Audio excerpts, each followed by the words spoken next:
to Sailor Nation Sports. We are glad to be with you no matter how, when, where, and whatever you are doing. We are glad to be part of your family tonight. Joe Kanukin, Steve DeLong, Kim and Cotis, the best in the business up in the Crow's Nest. And I am Nick Davros, and we are glad to bring you OK Green Conference action. It is a crosstown rival that is building for years, and it is now here at Mona Shores. The Sailors, two-time defending Division II state champions, entertain the Rockets of Reeths Puffer High School. Steve, fill us in a little bit, buddy. What do we got to see with Reeths Puffer tonight? Yeah, it'll be interesting. Reeths Puffer comes in at 2-3 overall, 1-2 in the conference. I would say that probably going into the season, maybe they're a little disappointed with how things have shook out. Their first game, they opened against Grand Haven. It was a 6 around Puffer and some of the coaches that they wish they felt that was a very winnable game, to say the least. And then they lost to Zeeland East 17-14 in a close game. And then last week they caught Zeeland West in a, as you would say, foul mood. Oh, yeah. But they, after we beat up on Zeeland West, I think they were on a mission to take it to Puffer, and they lost 48-8. So it'll be interesting. It's a crosstown rivalry, and certainly on paper, and quite honestly, even on film when you watch it, it should be Mona Shores all the way tonight. But when you have a crosstown rival and it's one of your biggest rivals, sometimes those things get thrown out the window. So. Yeah, and Steve, one of the storylines that have been coming down now for the last few days is the status of the quarterback at Reeths Puffer. Fill us in a little bit on that, because you and I have been collaborating back and forth, but, you having a little bit more intel than I do, you heard some stuff. Yeah, so their starting quarterback for the past 2 years has been Ben Vile. He's a senior, and he has started every game this season, and he's not available to play this evening. So, they're looking at going with their backup quarterback. So it'll be interesting there. Brady Ross, and then they also have their JV team. As you know, they canceled their game due to low numbers against Mona Shores, and so they have another sophomore quarterback, the JV quarterback, available to play tonight, so we'll see what happens there. And his name is Antrell Jones. Yeah, I had the opportunity prior to our broadcast just to walk around the field and look around. I was impressed with the sophomore quarterback. Good size, good range, good feet. But I tell you what, Steve, he's got a nice arm. He does. But you go back to the original storyline. So the true, at least going on paper in the game so far, the true backup quarterback's Brady Ross, and he has played in every game. He's come in wildcat situations. In fact, I went today and charted all of the offensive plays, and he has taken snaps at quarterback 16 times. He hasn't thrown a pass yet. So what I'm trying to say is both of the quarterbacks that are playing haven't thrown a varsity pass yet. So that'll be an interesting dynamic to watch as well. Yeah, it's definitely going to be a storyline there, because you prepare for everything, but then you start narrowing down based on the situation that you're handling it. And so you've got two quarterbacks now, the backup that's starting and the starting JV quarterback. And, we're watching the JV quarterback right now. He throws a nice ball. He does. He's good size. We don't have the weight and height, but he's got to be 6'1", 6'2". Yeah, I was going to say 6'2", good size. I have to believe, going into this game, just based on what we just talked about with the lack of experience, that Reeths Puffer is going to be extremely run heavy. And quite honestly, why wouldn't they be? They actually have the leading rusher in the area as a sophomore, Brody Johnson, 708 yards. He's averaging 8 yards per carry. So even though the Rockets, coming into this game 2-3, 1-2 overall in the conference, they have the area's leading rusher. So you put that in the backfield with two young quarterbacks, that helps out a little bit. Well, not only that, but you also got a quarterback out of the Wildcat look, if they jump it, that knows how to run the ball. That's been in between the trenches a little bit too. So that's going to change. Now let's switch gears a little bit to Mona Shores, Steve. I tell you what, you look at the game against both Zeelands. Against West, we were just lights out on both sides of the ball. And then you think, well, God, we're going to play Zeeland East, everybody was saying, oh, running clock, they're not as good as Zeeland West. It's just, we had a dogfight for a while, especially in the first half anyway. For sure, and I think, that when I go back to saying, on paper, on film, it looks like Mona Shores would be the dominant team tonight, but then you take us back to last week, and I would have definitely have said the same thing. And so, and once again, high school kids, environments, a rivalry game, but, as we talk about every time on the telecast, I'm pretty sure that Coach Koziak and Coach Czech have put their heads together, and they have solutions to whatever the problems may have been. Had the pleasure of all this week. Once we found out that the JV game was going to be a forfeit, all of my kids got brought up to the varsity, and great coaching. As much as I would have loved, and my kids would have loved to have a game, the ability to coach or to practice with the varsity at that speed is a win-win in that way. But then I got to listen to Coach Koziak talk about his post-practices talk. And one of the things he said on Tuesday was, on Wednesday was, look, this is our game. The longer you give them to stay in it, the harder it becomes. This game should not be long. It should not be close. I can't control that. Only you can control that. Do not give them the opportunity to make this a close game. Because if it becomes a close game, anything can happen. And my concern is, could this be one of those, as they say, trap games? Because you're looking past two to Muskegon next week here at iPlace, and both teams win. It's conference championship down the line. So in my keys to the game, I'll actually come back and mention something very similar to you. I was, as I try to do every game, down on the field, and it's nice. I like to be down on the field, but it gives me a feeling of just what is happening out there. And there's no doubt that I had a sense that Mona Shores there's a different feel in the air. They had a little, for lack of a better way to put it, moxie, if you will, a little more spirit, just in the way that they clapped as they warmed up, and just things like that. So my guess is that message probably got across loud and clear. Got resonated pretty loud and clear. Everything. Plus, these kids have grown up with each other. Multiple sports, youth sports, whatever. Kids have transferred from Reeths Puffer to Shores maybe to Reeths Puffer, whatever it is. Yeah, it is. It's bragging. It's 1/3 bragging rights, because you got Shores, Muskegon, Puffer, all in the same county, all in the same conference. Who wants to boast some O's? Who wants to just, hey, nice game, but you lost? And right. And with social media and all those things, where it's so much easier to follow people and know those things that, there's no doubt it's bragging rights, and I expect Mona Shores will come out. And going back to the trap game, I think it's actually a perfect time to play Reeths Puffer. If you had, a Zeeland East or West coming that, is a pretty good team, that might have been looking forward, but a crosstown rival, those are hard to ignore, and especially the tight connections, as you just mentioned, between the two schools. Oh, gosh, absolutely like that. We look at the conference now, the makeup, and a lot of the smaller schools just don't have JV teams or some freshman teams like that. That makes it tough on the lower levels as well, but being able to practice with varsity, it is priceless. Yes, and all of that is part of building a program too. And I think that Reeths Puffer knew that this sophomore group, they have quite a few sophomores, 8 to 10 of them up on the varsity that see playing time. So you take those off of the JV team, it leaves them a little depleted there as well. So, but I also think they know that grade is a little bit, a mix. Well, it's funny you mentioned that. The last time I've got a trivia question for you. When's the last time Mona Shores lost to Reeths Puffer? When and where? The Michigan Army National Guard, the official I don't know, off the top of my head. 2015, the year we didn't make the playoffs. We lost Puffer on the last play of the game. I do remember this. At Puffer. Yep, and so, absolutely, I remember that. Yeah. And you talk about. Good job, Nick, by the way. How about that? Yeah.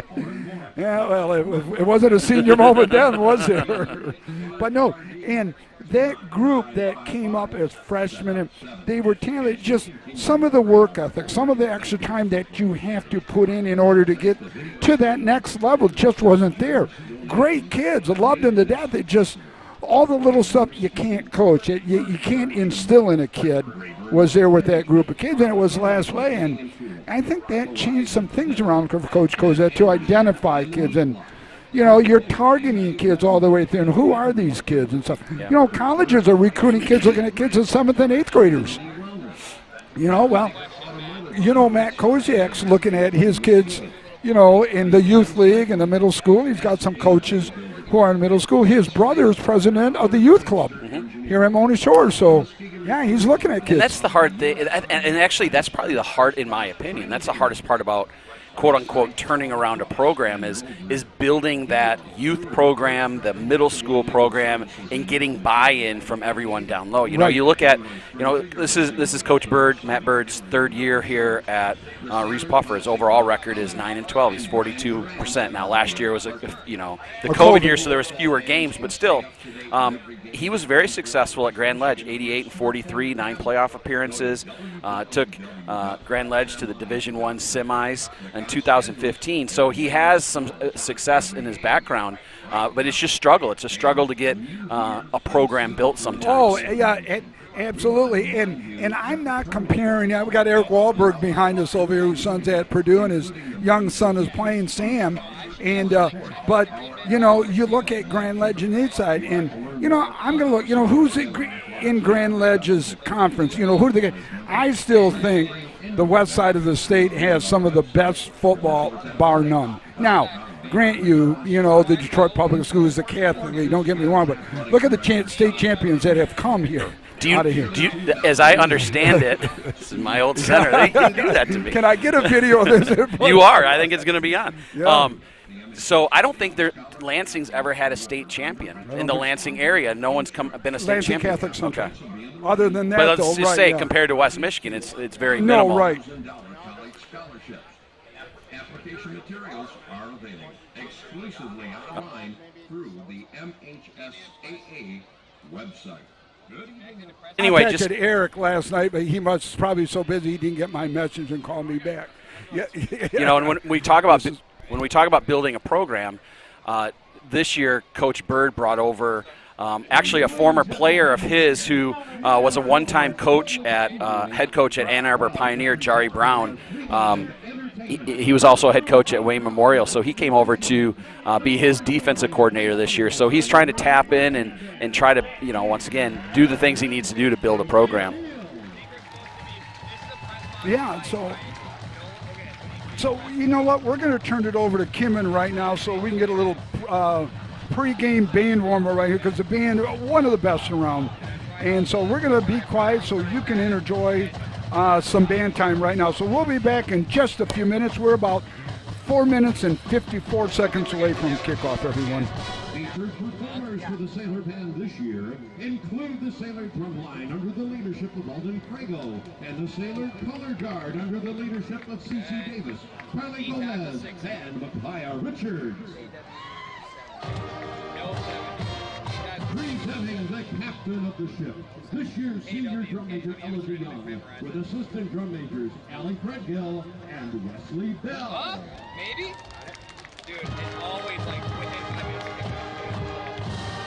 On your feet, Sailor fans, as the band plays our school fight song, Anchors Away. I like to think that these machines, they know, they basically run our lives, but they don't know us that well yet. Should make my password or attachment that gets me score 19.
Sailor fans, would you remain standing for our alma mater?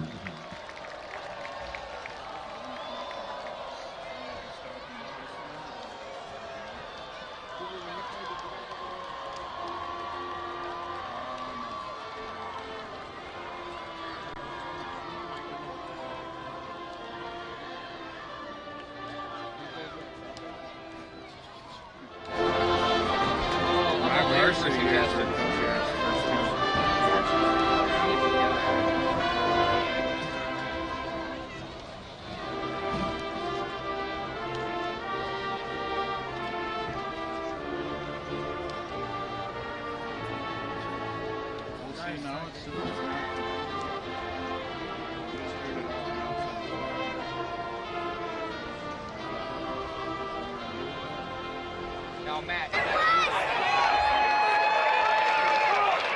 Now let's see if we get a little Joshua in.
Ladies and gentlemen, your 2019-2020 Division II back-to-back state champions,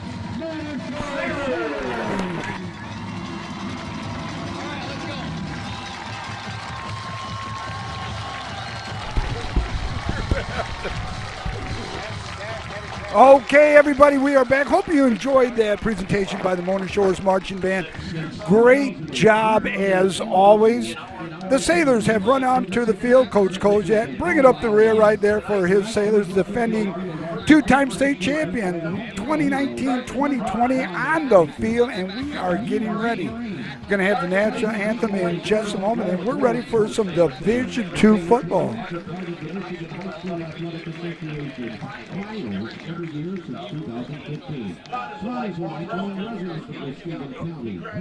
Kimmin, okay, Kimmin, got to have you looking down on the field right now, if you would, please. Coach and staff walking out.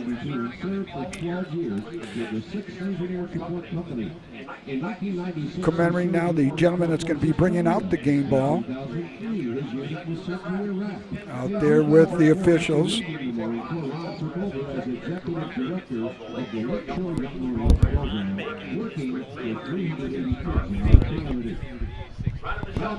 Ron Bacon is the gentleman down there in our field that brought out the game ball.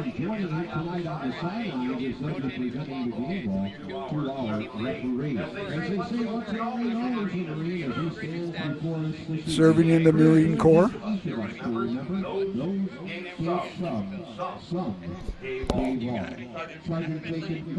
Sergeant Bacon, Dan Vandermine announcing Sergeant Bacon. He's our hometown hero. Look at Ron Bacon. Officials at the 25-yard line. The coaching staff behind the players. Geez, it literally goes from almost 20 to 20. Just love this wonderful song that's being played, and we're going to have our national anthem. So we're going to leave you for the playing of our national anthem. Next time they play, I'm actually going to get it. You'll people to attest to it. Like, it's just such a different, like, everything is so different than it used to be. Like, they had that banger in the locker room. The privilege of this event was made possible by those who have fought and continued to fight for the freedoms we enjoy. Ladies and gentlemen, if not already standing, would you please rise? Gentlemen, remove your hats. Unless you are a service veteran, then you may render military honors as we pay tribute to a glorious and free nation and to the men and women who put their lives on the line each day to keep it that way.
Well, as always, a wonderful rendition of the Star Spangled Banner. So we are getting ready to play football, but we can't get started without something that's near and dear to our heart. Steve, you got some keys to the game for us. I do. So for Mona Shores tonight, you talked about it early in the game, but don't let the rival feel like they're in this game. Don't let them feel confident, meaning Mona Shores needs to get up quick, get a stop on defense, get another score. And then Mona Shores also has to make Reeths Puffer one-dimensional. They definitely have to take away Brody Johnson, the leading area rusher, and try to make Reeths Puffer throw the ball. As we mentioned, both the quarterbacks that will play for Puffer tonight are sophomores and have never thrown a varsity pass. For Reeths Puffer, they're going to have to create some turnovers and special teams plays. I don't think there's any doubt about that. And lastly, if they want to stay in the game, they need to limit big plays by Mona Shores. And Mona Shores, they are a big play team, so they have to limit those for sure. Yeah, absolutely. And the key to, I think the Sailors need to, if I remember correctly, Zeeland West, we came from behind. Zeeland West scored, but then we scored within 40. Zeeland West used 8 minutes. We used 45 seconds. And it was a close as well with Zeeland East. I think a quick start is going to be paramount right here. And not just for this game, but looking down the road. And I hate to do that, but next week as well. Yeah, it's just, one game at a time, but anytime it's a rival, it's always good to be the first on the scoreboard. Yep. Hey, the gentleman taking picture, Joe from Reeths Puffer. Joe Lane. Joe Lane is taking, yeah, I worked with his wife at our middle school. Joe, God, what a great guy Joe is, just sitting around taking pics. Look at him. So, unfortunately, we've got some bad news to pass along here. Our colleague, the esteemed godfather of Sailor Nation sports, is with it in spirit and body, but the voice is not here. I'm going to give over the mic just for a minute. Hi, everybody. I made a mistake and forgot the other headset, so I am strictly technical, and My communication with my colleagues here is definitely limited, to say the least. I was just screaming a couple of instructions to Nick, but this happens to be his bad side. So we may be doing some rearranging as the day goes on. So. Joe, unless you hear me, hit me, it's probably not going to work for audio. So Steve and I are going to be picking up Joe's slack, and that's going to be a hard roller. But so we're getting ready. Kim and Kotis is up in the box. The eye in the sky, the best in business. Steve DeLong is color. I play-by-play. And Cohen is roaming around. He's going to be down right now at the north end bringing us in shop. So Cohen, as always, glad to have you with you. Reeths Puffer won the toss, deferred to the second half, so they will be kicking off to the Sailors. Their 5-1-2-2 look, and we are underway. It's a mediocre kick. It's going to bounce at the 20. McNiff is chasing it down. McNiff gets it at the 15 and carries it back out to about the 60 now. Gregson picked it up at the 10, ran it down to about the 15-yard line. So Steve, the kick was great defensive play right there just on the kickoff. Yep, they have an exchange student. I believe this might even be his first game kicking, so we'll see what happens. So 1st and 10 for the Sailors. Sailors are trips to the right. H-back offset to your left. We got an empty backfield for the first time this year, I think. You're going to see a pass or something this way, yep. Roberson getting the ball around that right side, and he is not going to get any. He may have lost a couple inches on that play. And it really wasn't bad blocking by our receivers. It was the fill by the linebackers that helped make that play for Reeths Puffer. So it's going to be 2nd and 10. And Steve, if you notice Kim eventually gets over, look at the new down markers over there, electronic, so you can see them better. Trips, we got twins to the top and bottom. Johnson offset to the right. Konechny is your trigger man. Coach Kozak changing the play right there. Along with Coach Kozak, he's got his brother Mike and had 8th grade coach Tom Grimm, who also signaling plays. Johnson's going to carry the ball. Johnson's going to break a couple tackles. He's going to gain about 5, 6, 7 yards on the carry. Brings 3rd and 3, so it'll be 3rd and short for the Sailors. 10:54 counting down. Nice play. Johnson's our 2nd leading rusher on the season behind Demir Farnham, and it'd be nice to get Johnson going a little bit. Compared to last year's stats, a little behind, but certainly he adds that value on defense too for the Sailors. Twins to the top. So we got twins to the top, slot off to the left with the H-back in motion, trips now to the left. Johnson's going to carry the ball. He's going to break one more tackle. He's going to pick up the first down and an extra bonus yard. Good blocking by the line on that play, and good vision by Elijah Johnson to see the cutback. That's 2 plays in a row that Elijah saw the cutback lane and made the cutback. So good little run, get some ball moving here. Some bonus yardage. 1st and 10 ball is going to be marked. And about the 31-yard line. Twins to the tops and bottom. Geez, you got 3 coaches signaling plays. Who's the real deal, do you think? You think the guy in the white shirt? I got my suspicions. Yeah, I got my suspicions. Konechny's going to carry the ball. Stumbles a little bit. He's going to pick up about 1, looking at the official on that far east side here at Sailor Stadium. So that's big Marco Fields for Reeths Puffer. He is a Ferris State commit, so Tony Anise, 6'4", 280. Is that number 73 up 73, there? yeah. I a couple saw him articles on in. him that, he ballooned all the way up to like 325, and he really started paying closer attention to his diet, so he got down to 280. He said he feels better. He's a 4-year varsity starter for the Rockets. I saw him walk into the locker room. He's a man. Johnson carrying the ball. Johnson's going to break loose. Johnson picks up the first down, about 6 extra yards. It'll be 1st and 10 for the Sailors. Ball's going to be being marked right at the 46-yard line.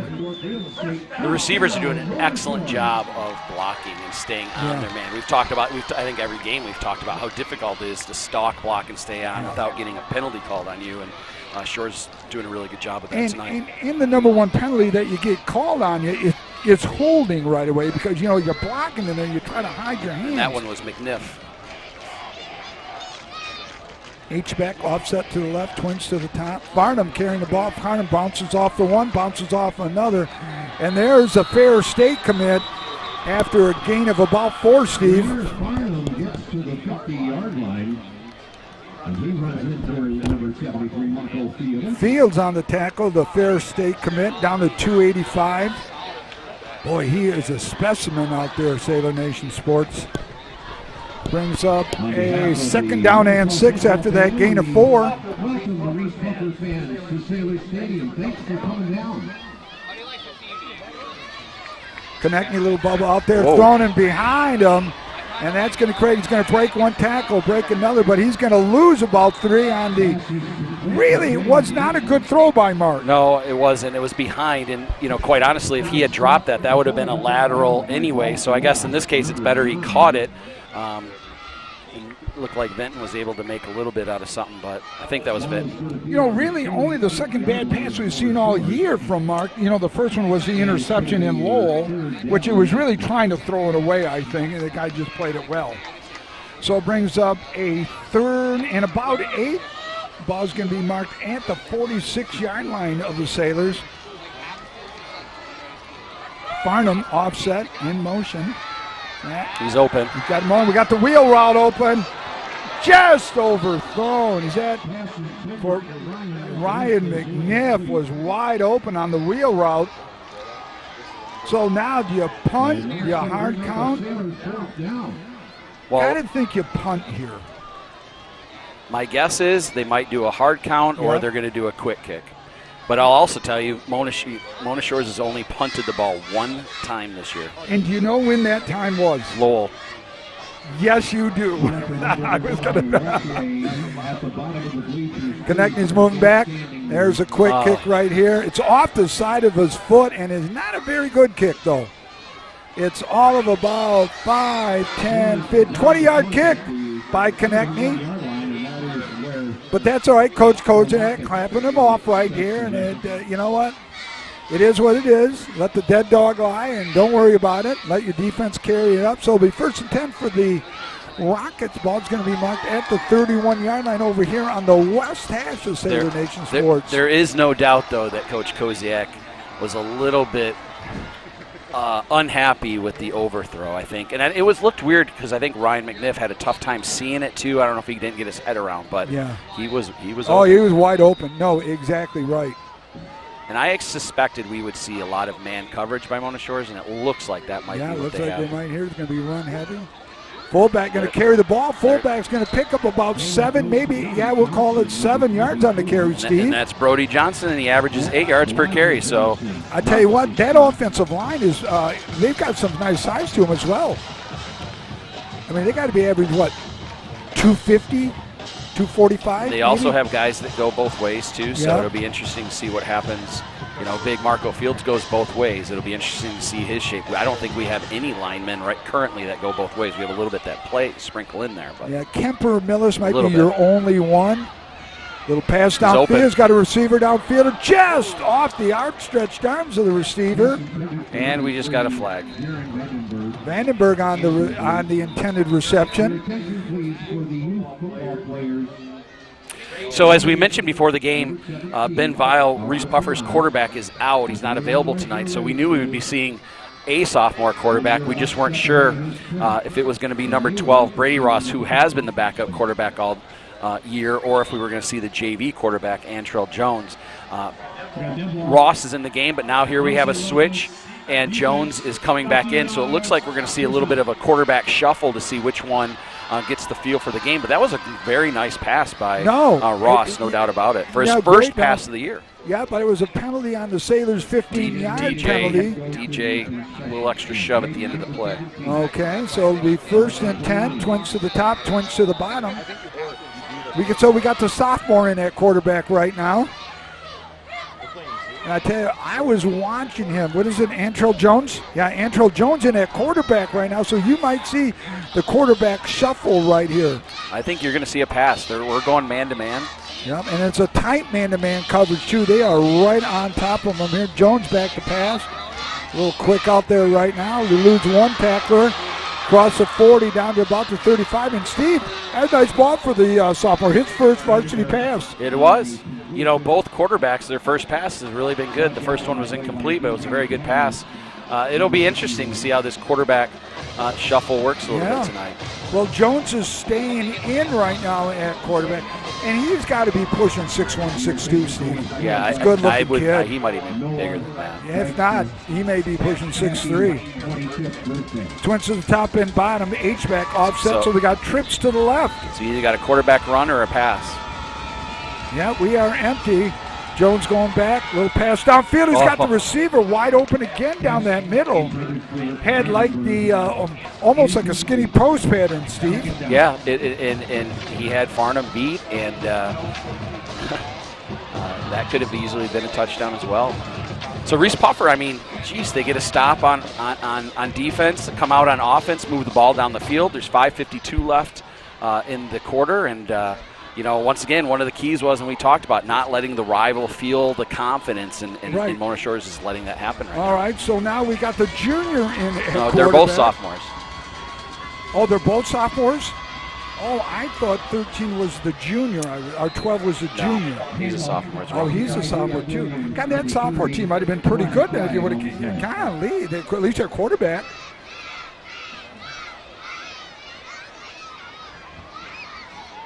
Sideline warning. Defense. Third down. So a sideline warning on the Sailor defense. Don't know who that would be. So it brings up a 3rd and 7. Got to believe you're in 4-down territory here for the Rockets as well, wouldn't you? I believe so, for sure. Want to welcome everybody that's joining us on Sailor Nation Sports. Once Joe's done, he's going to look it up, pass it along to me. Joe, I promise you, Joe, I might be your hip pocket here, what it is. About 225 people, trips left, split to the right. Quarterback's going to carry the ball. It's Great defensive play. Great defensive play, and he's going to he'll gain about a half a yard, so it'll be 4th down, and we'll still make it 7. That was Lenardowitz on the stop. TJ got in there a little bit, so 4th down. Lenardowitz. Quarterback shuffle again. Jones comes in. So, Steve, now that we've got the shuffle routine going here, do you see one throwing the ball more than the other? I don't know yet. My gut might say early, Jones, but I would think that Jones would be able to run the ball too with his size. But I would expect a pass here. Twins to top and bottom, fullback offset to the left. Jones going back to pass. There's a flag though. Waiting for the official over there. Dead ball. Ball start. Wow, huge. Offense. 5 yards. So 5 yards moves it back, so it's going to be a 4th now and 10, Steve. So we talk about, right? 4th and 5 to 4th and 10. How many times have we talked about that? 3rd and 5, you get a penalty, 3rd and 10. I mean, that changes the I mean, they're still going for it. Well, yeah. At least it looks like it. Yeah, because the ball's only how much and now we have really Now we have empty back, so once again, you're going to have a pass or a quarterback run. So trips left, split right, empty backfield. I Jones see him going at quarterback. To this post up the middle again. Yeah. It's going down the sidelines, got a receiver open, and it is. It's caught. Is he in bounds? Nope. No, the official on the east side over there, he said he was out of bounds. Well, I tell you what, did we catch a break right there? I don't know. I don't know if he was in bounds or out of bounds. But Joe's going to bring it up on replay. But that was a beautiful pass. That was a great ball. Boy, yeah, it's tough to see at that angle, but boy, that was a well-thrown ball by the sophomore. Well, you know, Shores dodges a bullet. There's 4:17 left in the first quarter, 0-0. Let's see if Mona Shores can get something going and get on the board and not have to play from behind.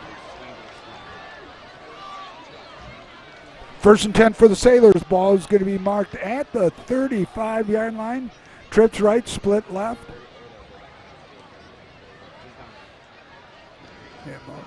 Connect, carrying the ball on the outs, and there's a pitch. We got a little real estate, 45, 50, run down inside Rocket territory, down at about the 48-yard line. Boy, it's nice to see that play work and have Mark pitch the ball, though, for too. sure. And And watching film this week on Reeths Puffer, they'll mix up their defenses. That had a 3-5 kind of look to it, a 3-down lineman.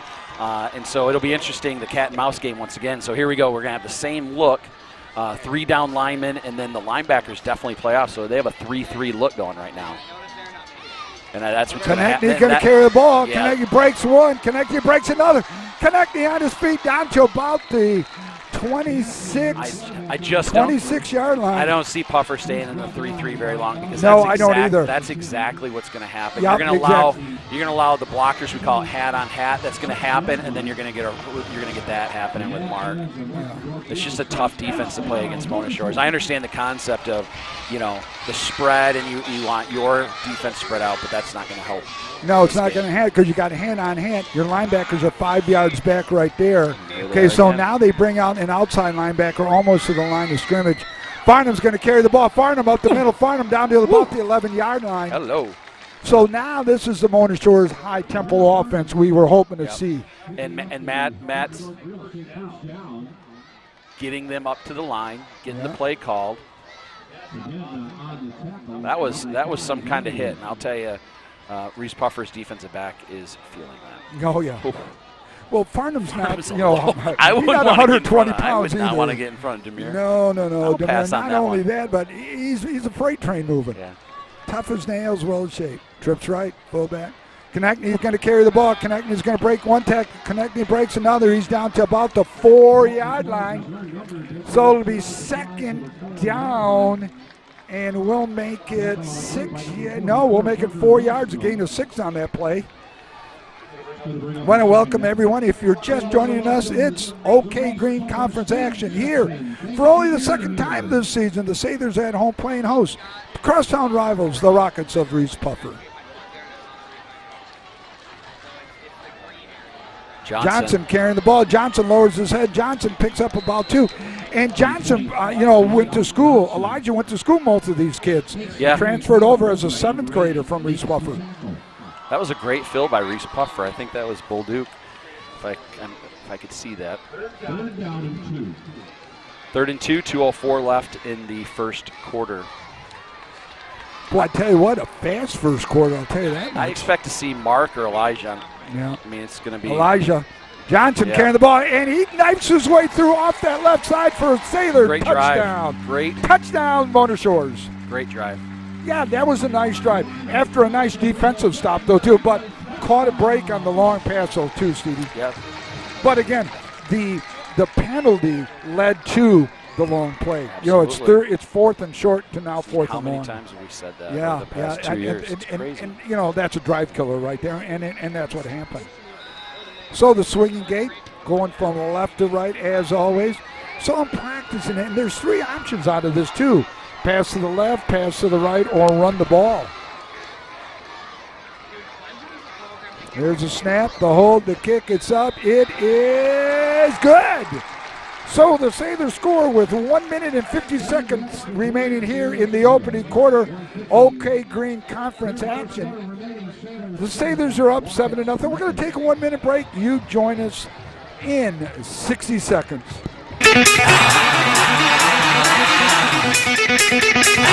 This is our house. We can find your house. Blended Furniture Market thanks you, Mona Shore Sailors, for your support. Have a fantastic game. Try your best and make a difference. Come shop with us down the road at Blended Furniture Market. Visit us on Facebook and Instagram. Go Sailors! And want to welcome everyone back. Hope you had a good 1 minute break. We are back. We are back in action with you here. Sailors have scored on a nice conceived drive, mixing the pass and the run. And Steve, I think it's the kind of drive we needed to get us going right here. Yeah, and I think it allowed offensively. You could tell there was a different feel to that drive. We kind of settled down a little bit, and we went with our 2 leading rushers. Let's face it, Konechny and Farnham were the drive boys there. Okay, so I've got some breaking news about our kicker. here. I was talking to Dave Check last night. Caden Pulaski. Yeah. And was talking to Dave. I go, Dave, what do you think about the kid? He goes, I'm really impressed with him. I go, well, what impresses you? Number one, he's got a strong foot. But number two, if you notice, we don't spread out through the whole field.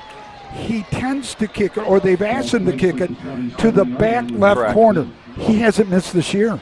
I mean, he was consistent. Not only is he consistent, nothing is in front of the 5-yard line. It's 5 yards or deeper. That's huge defensively. Well, that doesn't speaking. surprise me because he is the leading scorer on the soccer team, so I'm sure he can do it. He's got a foot, and little dive by the fullback, tackled by that interior. Just pick anybody, and they were in on the tackle, led by All-State candidate DJ Cavanis, along with that Mike linebacker, Jeff Lenardowicz. But yeah, and he's only a junior, and he'll be around. But the kid's got a foot, absolute foot on him. And the way he can place it every time, he must have kicked it 6 or 7 times, Steve, in pregame yesterday, all deep corner, and one of them was in the end zone. Well, I mean, we haven't kicked, I don't know, one field goal, if we've even kicked a field goal, but I remember that was, I was thinking, without DeKuyper back, that could be a concern, but Caden's really done a great job. Halfback offset, fullback's going to carry. There's a little pass inside to the tight end right there, dragging across the middle. Going to pick up about 6 yards, maybe 7 on the carry. And that is 6'7" Travis Ambrose, who is a fantastic basketball player. I was going to say, that guy's got to be a baller. Yeah. And Puffer will do that. They'll do the true pass read option. So you saw the fake run, the quarterback has the option to run, and then the wide receiver will remain wide where he can pass it out. And this time they try to sneak the tight end out as well. Braden Flanders was sharing a stat on the number of straight possessions in scoring a touchdown is incredible right now since the King game. It's like 20-something straight of possessions in a touchdown. H-back, offset to the left. We've got twins to the left. Quarterback going to roll out to the right. He's got a drag across the middle. It's going to come up a little bit short, but we have come to the end of the first quarter of action here at Sailor Stadium. OK Green Conference action, crosstown rivals, all the bragging rights at stake. We're going to get a minute. We're going to take it with you. Hurry on back, everybody. Sailor Nation Sports. From truck beds to bed beds, we've got your home and auto covered. Combine your home and auto with Lake Michigan Insurance Agency, and you could save $650. That's like 325 gallons of gas, or 21 sets of comfy sheets. So, trust our experts to find the perfect amount of coverage for you, making sure you're covered when you need it and how you need it. We shop a variety of insurance providers, industry leaders like Citizens and Frankenmuth Insurance, to make sure you get the highest quality coverage at the lowest possible rate. In Muskegon County, trust Ryan Rozicki to start a quote for you today. Visit Ryan at our Norton Avenue office in the Park Place Shopping Center near Goodwill and Pites and Courts Restaurant, or visit lmcu.org/insurance to get started. I want to welcome everyone back. We were just talking to Joe, the godfather of Sailor Nation Sports, and I tell you what, Joe is doing a yeoman's job. And Joe, I can't tell you how much we miss having you just talking about everything that you talk about, this and the press box and the touchdown and this touchdown. Ain't happening with me today, so we're going to give it to Joe in just a little bit so he can thank everyone. It is fourth down, Rockets with the punt. It's going to take a nice little bounce there. Boy, it was close right there, though, for almost hitting our kid. Who is it? Is that number 6? C.J. Ivy, yeah. So the Sailors with the stop. 1st and 10, Mona Shore. The ball is going to be marked right at about the 20, as soon as they move, 27-yard line. 28-yard line, Stevie. So it'll be interesting to see how Mona Shores follows up this drive. So now they got a nice stop again. Back on offense. Wouldn't it be nice if they could poke it in here and go up 14-0? Trips left, split to the right. Farnham offset to the right, comes in motion. So we got quads to the left. Got a little pass there. It looks like a little scheme. Konechny. Mark's struggling with that just cross the field pass, and that one bounced on the ground. It looked like the play was a little jumbled, and the receivers either just miscommunicated with one another. It just didn't look right from the beginning. Yeah, so basically it was basically going to turn into a fullback screen with the trips out to that side. Farnham going in motion. Twins to the top. Mona Shores is going to take a timeout, so Coach Kozak is visibly upset. There's something going on here. In practice on Monday, I swear, he almost blew a gasket on Monday. He was upset at something. And at this point in the season, a lot of these little mistakes just shouldn't be happening, Steve. Not only that, but you're the defending two-time state champion. Expectations are at their highest, as they always are. But when you're the D2 state champions back-to-back, there's no room for mistakes right now, is there? At this point in the season? And from the coaching standpoint and Matt's standpoint, these are things that have been practiced all week long. The signals, the lineup, the plays. It's not like all of a sudden Matt's signaling in a new play and they're running something new. This is the stuff that they've been working on all week long. And so, as a coach, we can both attest to that. That's extremely frustrating when you practice something time and time again and then it doesn't get executed in the game. No, exactly right. And that's a frustrating thing. But we're going to see right here what it was. It brings up a 2nd down and 10 for the Sailors. Ball's on the far east hash. Got a little motion right there. Fullback's going to carry the ball. Farman's going to break a couple tackles. Farman's going to pick up maybe 4. We'll make it 3. It'll be 3rd down and 7. Johnson on the tackle for the Rockets. Coming up here shortly, we're going to have the Troy Wasserman of Core Realty Partners trivia question. We'll bring that up in a couple minutes here. Just something we do every game during the second quarter, and then the question will be answered during the third quarter. So. Absolutely. Well, we got a couple new potential sponsors we're going to be announcing in the second half. Konechny carrying the ball. Konechny's going to get the first down and a bunch more. Konechny still on his feet. Konechny run out of bounds at about the 38-yard line. No, they're going to mark him at the 39, the official here on this far west Sunset Coast side of Sailor So when we have a chance, I went back. I know, it amazes me because I went back. I know. I went back and looked at some statistics, and I just want to share them with you at some point when we have a little bit of time to talk because it is amazing. And this is why we're going to tell you, everyone out, say, trips left, split to the right. Farnham offset, Konechny back to pass. He's open. He's got a receiver wide open. It's floating, though. It's still caught, though. Is that Roberson? It is. Yeah, it's Biddy on that side. It was not a well-thrown ball. But that is Mark's answer to Matt being mad at him for overthrowing the ball. He's not doing it on purpose. He made sure he wasn't going to overthrow him, and that's what happens as a quarterback. I've done it. Any quarterback's done it. You overthrow, and the next play, you underthrow it. Yeah, and let the guy come back a little bit, too. Yeah, and our receivers are so athletic, like Joe just said, they can adjust to the ball in the air exactly. Like that. Easier adjusting coming back than it is going, because you outthrow it kind of means I got to go a little bit faster. I don't have any more to give. 1st and goal for the Sailors. Konechny going to carry the ball. Touchdown. And touchdown, Mark Konechny on the quarterback keep along that right side.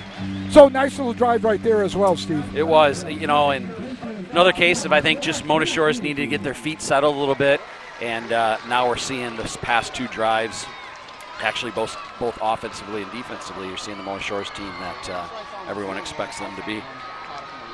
All right. 10:21 left in the second quarter. God, that video board is kind of nice too, isn't it? It's beautiful. Boy, I'll tell you what, thank you for all the sponsorship that people paid up to have that beautiful Joe's board. running the replays up there from Sailor Nation. So Sailor Nation Sports, Steve is just, we're just blessed to have Steve as part of our broadcast all year when he's able to make it come football season, because he's so busy with basketball and all the other things that he does. But we nicknamed him last week Stevie Stats, great-grandson of who? Howard Cosell. Well, let me meet this. Cosell, Stevie Cosell DeYoung. His middle name is Cosell. And it's DeLong. Will you get it right? Come on. That's you're right. so worried about the Cosell part. Yeah, I am. All right, so here's the stats I want to talk about. All right, here's Stevie's stats. So, and we might miss the kickoff, but I think this is good Oh, enough it's to much do that. more important. So, obviously, the question mark, and it wasn't a question because we knew Mark was a good football player, but, never will we ever compare anyone to Brady Rose. That's not the point of what I'm going to do right now. We know what Brady is. He's the most phenomenal football player we've seen in a long time. But comparing offensive stats from Brady Rose through 5 games last year, the first 5 games last year, with Mark the first 5 games this year, listen to this. Brady threw for 509 yards and 5 touchdowns through the first 5 games. Mark has thrown for 681 yards and 5 touchdowns. Wow. Wait for it. Okay, here you go. Brady rushed for 371 yards and 8 touchdowns. Mark, 376 yards and 10 touchdowns. Stop Stat-wise, and clearly I'm not comparing the two, No, for perspective, it's just Mark's right. stats are greater than I was blown. I'm like, Yeah. I'm going to go back next year and look at that and see. And so I thought that was crazy. So anyway, I wanted to share that with you. I thought that was unbelievable. Kimmin, can you get a shot of the airplane flying over the east end of the east side? That's pretty cool seaplane. Probably just took off from Mona Lake, I would guess. Yeah, so exactly why, Joe, and you can nod and you'll agree with me, that's why he's Stevie Stats. The great-grandson of Howard Cosell, Steve DeLong, a.k.a. Stevie But that was Stats. fun to go back and look at. I bet it was. I wasn't sure. I thought it'd be close, but I just wasn't sure I bet you what it was spent going a to be. lot of late nights doing this, don't you? Because you're a school teacher, right, at Reeths Puffer? Correct. That's what I think. Right. That's what So we got a little bubble screen over here on that left he's got side. some Breaks room. one time. We've got some real estate. There's flag. a flag right there. Cuts back at the 50 down to about the 45 and the Sailors there. But we got a little laundry down there. Kim in at the 30-yard line. Zero in on that. Because there he is, the best in the business, Kim and Cotis. That was Jaron Vanderberg for Reeths Puffer on the run. So Coach Got a break Check there. clapping his hands. Looks like it's probably going to be brought back. What, blocking it back, Steve? Maybe a hold? Maybe a holding. hold. Yeah. But see, here we go, right?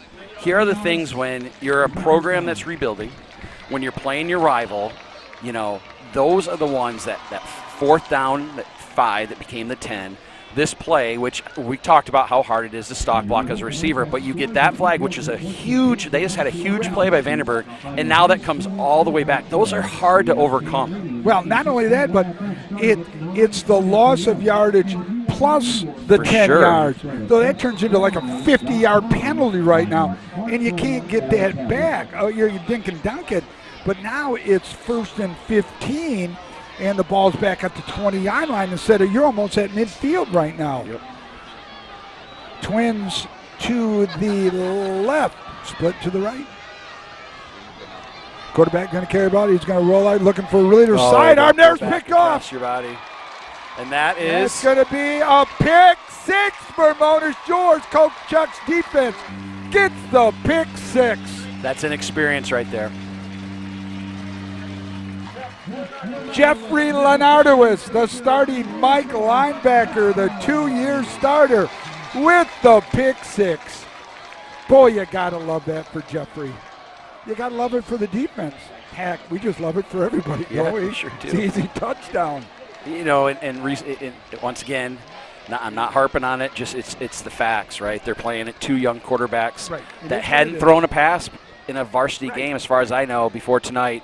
He's rolling to his left, tries to throw back across his body, which is one of the toughest passes in football, Right, and exactly. it just didn't work out. out. It is what it is, Steve. You're right. It's PAT is up. It is good.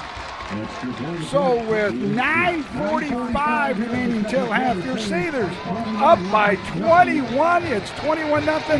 Hey, we're going to let you have a real quick break. We're going to let Joe talk just a little bit after our break because I got to get some water because the throat here is running a little dry. So Joe's going to take over, but hey, take a quick break. Looking to buy or sell? Look no further than our broadcast booth sponsor, John Vandervelde at Nexus Realty. Give him a call at 231-759-3634 or go see him at 880 West Broadway Avenue in Muskegon. Nexus Realty, team-based real estate professionals. Montague 26, Shelby nothing. North Muskegon 13, Oak Ridge 12.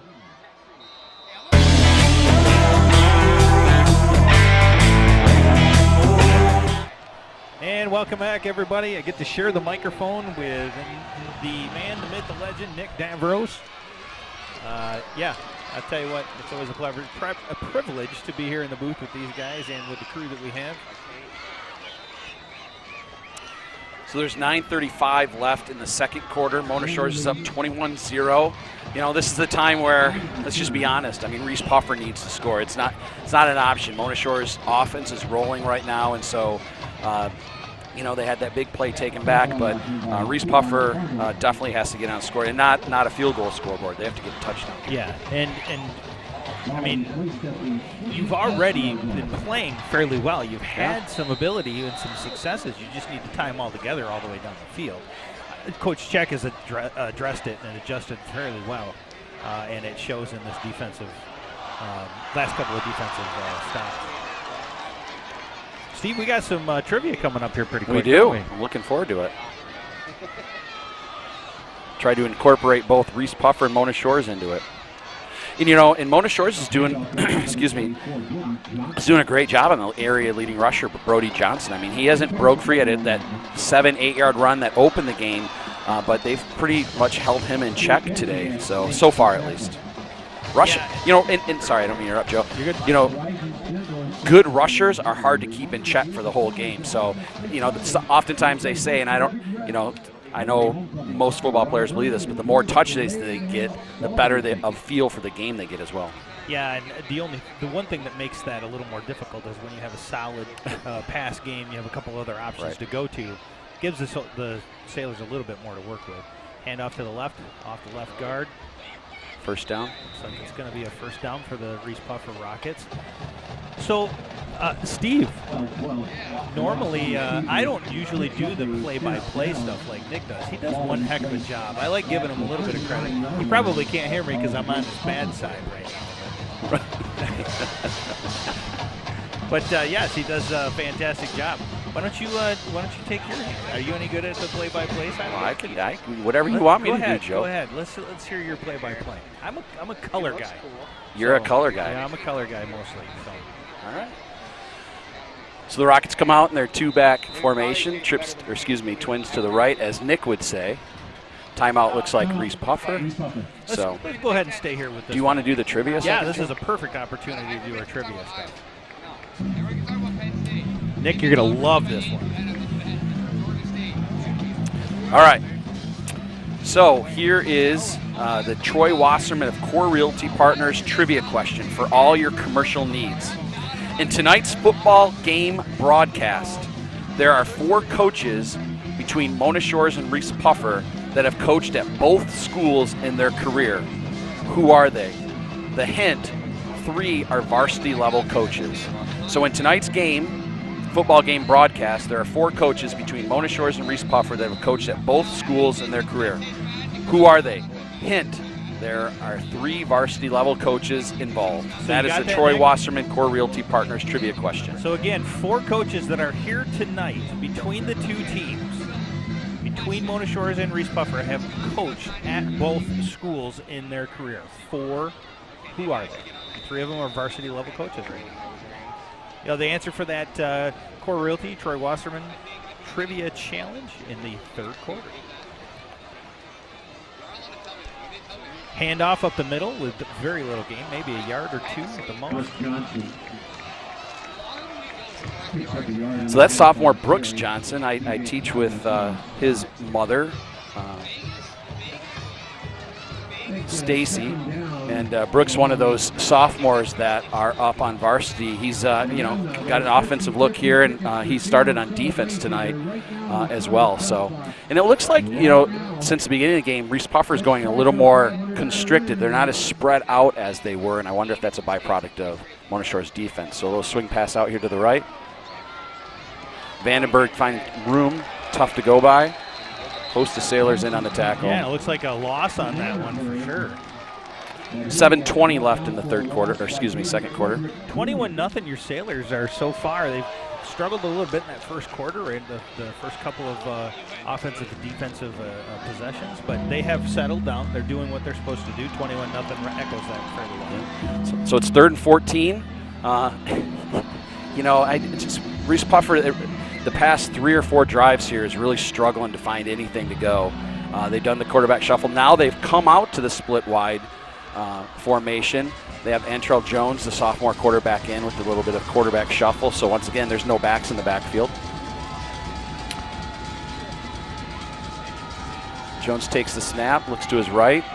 Oh, and the Mona Shores defense. Beautiful. Kemper Millis.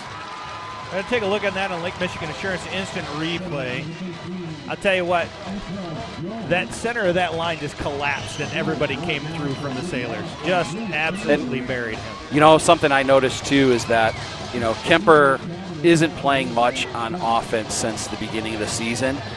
And I don't think that's a knock on his offense as much as it is how well he's been playing on defense. So it's a chance to keep him fresh on defense. And because they do have enough good linemen, it's allowed Kemper to go one way, and that's really benefited Mona Shores. Kick by Puffer. Wow, that's a good punt. Farnham back. Lets it drop. That was a decent punt. Jackson Whitaker, son of Lowell Whitaker, the Churchill Elementary principal. No kidding. Didn't know that. So another Mona Shores connection in here. So, Steve, for you, it's got to be, this is the school that you teach at. You know a lot of these, have you had these students in your classes? I've had some. So I teach 11th graders mainly. And this is a young team. So, any senior I've had. And then, right now I've had some of the 11th graders because I teach semester classes. So I've had a number of them in class. So another timeout, Mona Shores, with 5:47 left in the second quarter. Joe, do you want to go to break let's here? Go ahead and take a look. Actually, let's replay the question real quick, the Core Realty. Gotcha. So in tonight's football game broadcast, there are 4 coaches between Mona Shores and Reeths Puffer that have coached at both schools in their career. Who are they? And the hint is 3 of them are varsity level coaches. So 3 of them are standing on the field tonight. All right, with that, we're going to take a quick break. We'll bring you back here in just a few minutes when they're done with this, and we'll be right back to see you.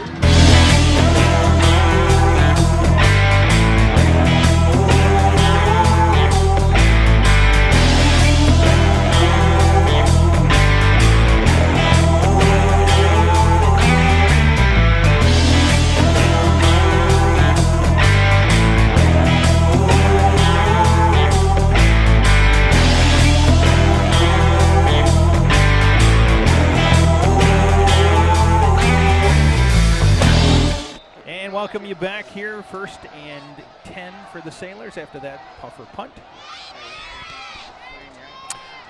Beautiful pass to the left, down the sideline, 30, 25, Jalen Vinton, 20. I believe. Is that Vinton, number 2. Was that 2?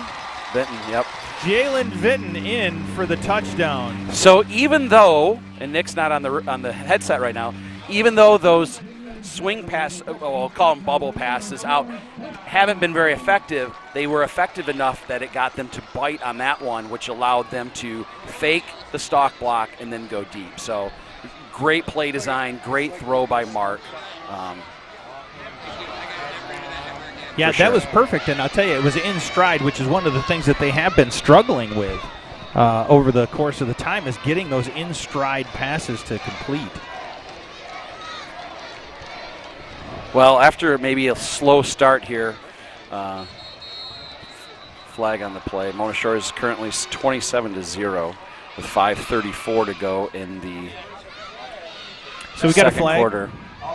Dead ball foul against the Puffer. So they go half to the distance. Did they re-kick this or did they go for 2? No, they're going for 2. All right, so this is going to put a little more distance between them. I totally agree with that. I mean, and I think Matt would say the same thing. If you can't get a yard and a half, you probably don't deserve the points. And you have plays that are specific to goal line possessions. Matt has a card, or Coach James has a card that they work off of. Yeah, for sure. Mark takes a snap, hands off to Johnson. Johnson up the middle.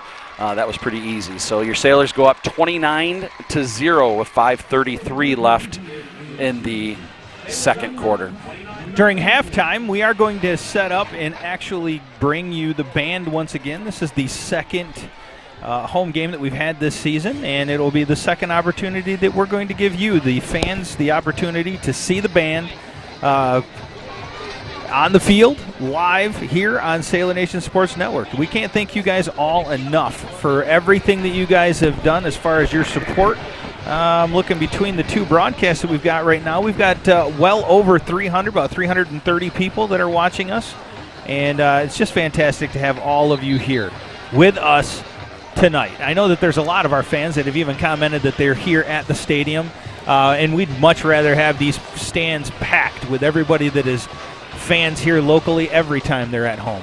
But if you can't make it for whatever reason, you're out of town, you're across the country, you're across the world, or maybe you're not feeling quite well, this is exactly where you need to be, right here at Sailor Nation Sports Network. Kimmin getting a great shot of the crowd, just an absolute packed house here on the Sailor side, and a pretty good crowd from Reeths Puffer as well. Sailor setting up to give the kickoff back to the... And this is the formation Nick was talking about, how that's to this sideline, and he kicks it right down inside nice the kick, hash mark. Very nice kick. Got a little bit of It's Vanderberg on that the, one. Yep. Jaron's a good athlete. He's a gritty player, no doubt about it. We got a flag on the play. Holding. You really need a headset, don't you? You're feeling a little out of place, aren't you? Why don't you just practice? Just keep doing it. Well, you know what you could do, Nick? You could practice working the board, so when Joe's gone in a couple of weeks, you could.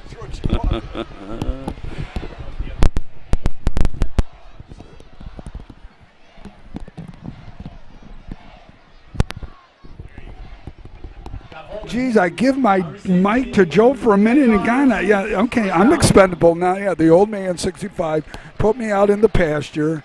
To get me strength. Good to be back, but Joe, glad. Great job as always, and buddy, we miss having you with us. You're just, that's why you're the godfather. So 1st and 10 for the Rockets on that penalty. It was a nice little return out to about the 35-yard line, but it's going to be marched back because of Penny. 10-yarder, going to mark it back at the 27, Steve. Well, back at the 17, I'm sorry. And just, wow, since those first two, since the first offensive possession, defensive possession, it's been a different game for Mona Shores.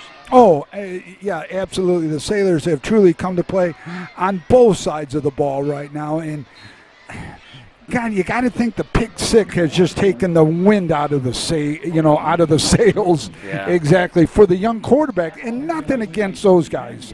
They're young. They haven't thrown any balls. I mean, Joe, and I'm not. We've seen this a lot throughout the years when Mona Shores plays. If you just look at the field and look at the demeanor of the Rocket offense right now, I mean, it's just. The wind is out of the plays are coming in slow. It's just. Yeah, there's frustration on the field, on the sideline. You're literally a touchdown away from running clock starting the second half, Steve. Against your rival, those are deflating. Wonder what the score was between the Muskegon and Reeths Puffer. Have they played yet? No. They haven't played yet. No. So that's after our game they play, because that's the last game of the year. They play, I think, 2 weeks maybe.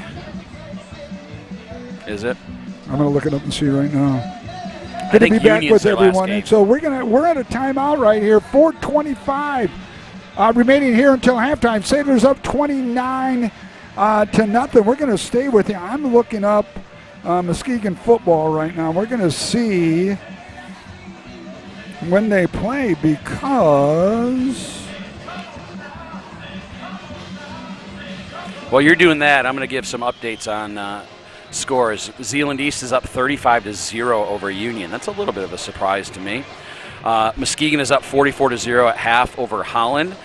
In OK Red action, Rockford's up 17-10 over Jenison. Montague 42-0 over Shelby. Lowell 7-0 over East Grand Rapids. Forest Hill Central 14-0 over Grand Rapids Spring Christian. Lake Unity Christian. Let me That's find the it, buddy. big one there for us coming It up. is. Oh, and by the way, I did get that Muskegon plays Puffer in Second. 2 weeks, Steve. You're right. Pass is going to be well overthrown and out of bounds. Want to thank Joe again, as always, for the yeoman's job that he did. I really want to just take over my job because I'm expendable. Unity Christian 34, Spring Lake 14 in the second quarter. Yeah. Unity Christian's for real, I'll tell you. Oh, okay. Want to give some shout-outs here to people? Okay. Some shout-outs from everybody, where you are, where you're located. And as always, anything you want us to work on to improve the quality of our broadcast, we're going to give these. All right. I'm going to give this to Steve. Steve, can you read some of these shout-outs for us here? I got mine up, too. Okay, good. Okay. Pass downfield goes incomplete. Hang on a minute, buddy. It's going to bring up a 4th down. And the Rockets are going to have to punt again, Steve, deep in their own territory. It's a dominating performance right now by Mona Shores. Yep. All right, let's get some shout-outs here, buddy. St. George Island, Florida. Phoenix, Arizona. And I'm on the YouTube channel, so I don't know what Mesa, Arizona. Payson, sorry. Joe, you need to get your head. Yeah, I know. You've got to get that mic. Okay, here's a punt. It's going to be returnable. Crosses the 50. He's moving. 45, 40, down to the 35, 30. Just terrible Stays on his feet, and he's going to get down right at the 30. They might as well not even punted the ball, Stevie. Yeah, that was a good return. We'll just say that. Yeah, great return. Good blocking. It'll be 1st and 10 for the Sailors. Deep into the Rocket territory. Board's going to be marked right at the 30-yard line. 3:58 left in the half. 3:58 left in the half. We are seconds away, possibly, from a running clock situation in the second half. Got to be happy with that, but God, I want to see my little JVers out there on the field. My pride and joy. Love my kids. Love my staff. Good season. We are up at 4-2 on the year. Want to congratulate Coach Millis and his staff for improving to 5-1 as they defeated Reeths Puffer Freshmen over at Rocket Stadium last night. All teams, well, the 2 teams, JV and freshmen, are going to be at the Big House. We'll be at Muskegon High School next Thursday, and if you want to come watch some lower-level football, we will be at Muskegon. Both Muskegon's freshmen and JV undefeated. And conference championships on the line for all 3 teams, as freshmen and JV are undefeated in conference as well as the varsity. Trading over, connecting with a little pass over that right side. He's going to be gone down to 15, 20, 10, 5. He might as well have walked in for a Mona Shores touchdown, boys and girls. Wow. Who caught that ball, Stevie? Dimitri Biddy Roberson, the Wayne State commit, following in his brother's footsteps. Yeah, and speaking of that, we mentioned that last week, but Mark Konechny got an offer this week from Morehead State. So things, hopefully things are starting to look up on that side for Mark as well. That's good. I'm glad to hear that. And Mark's dad reached out, Mark Sr., and Mark's up for a scholarship, $1,500 scholarship for the Michigan Referees Association. I was proud to write a letter of recommendation and submit it, and got the okay from Mom and Dad. So good things happening in Mark's life right now, as well as the entire program and district under the guidance of Superintendent Bill O'Brien. And we've got a special treat. Now, I'm going to let Joe talk about this just a little bit at halftime, but we've got a trophy game that's going to be sponsored by Sailor Nation Sports. It's going to be the first one this year. We're going to add another one next year, and it's going to tie into this game as well. It's going to be a rivalry trophy. This one is going to be called the Lumberjack Trophy, and Joe's going to talk about it more during halftime. But we're excited about that. The trophy is en route from somewhere in the world. Joe Kanukin has, the godfather of Sailor Nation Sports, has informed me that the trophy is in his possession. And that's a good thing, so we will be sharing that with you. So we're going to be talking to Chad Lee, our dear friend and official clothing apparel sponsor of Sailor Nation Sports, the Trophy House. And we're going to be getting a trophy, and Joe's going to get that next week, and we're going to post some pictures of it. And it's going to be a traveling trophy, but Joe will talk more in detail about that. Sailors teeing it up at the 40-yard line. Oh, it's a little pooch kick. Oh. Stop it. Oh, no. The ball goes out of bounds. He might have been just a step away from getting that ball. Oh, my God. Special teams coordinator pulling out everything. Matt's just holding his hands like, what? Why you guys get what? That was perfect. Come on, I've got my speedsters on that side. From the out of bounds spot, first down. I mean, that was well designed.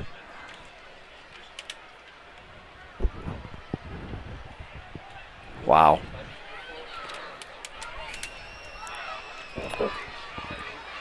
.303 left in the half.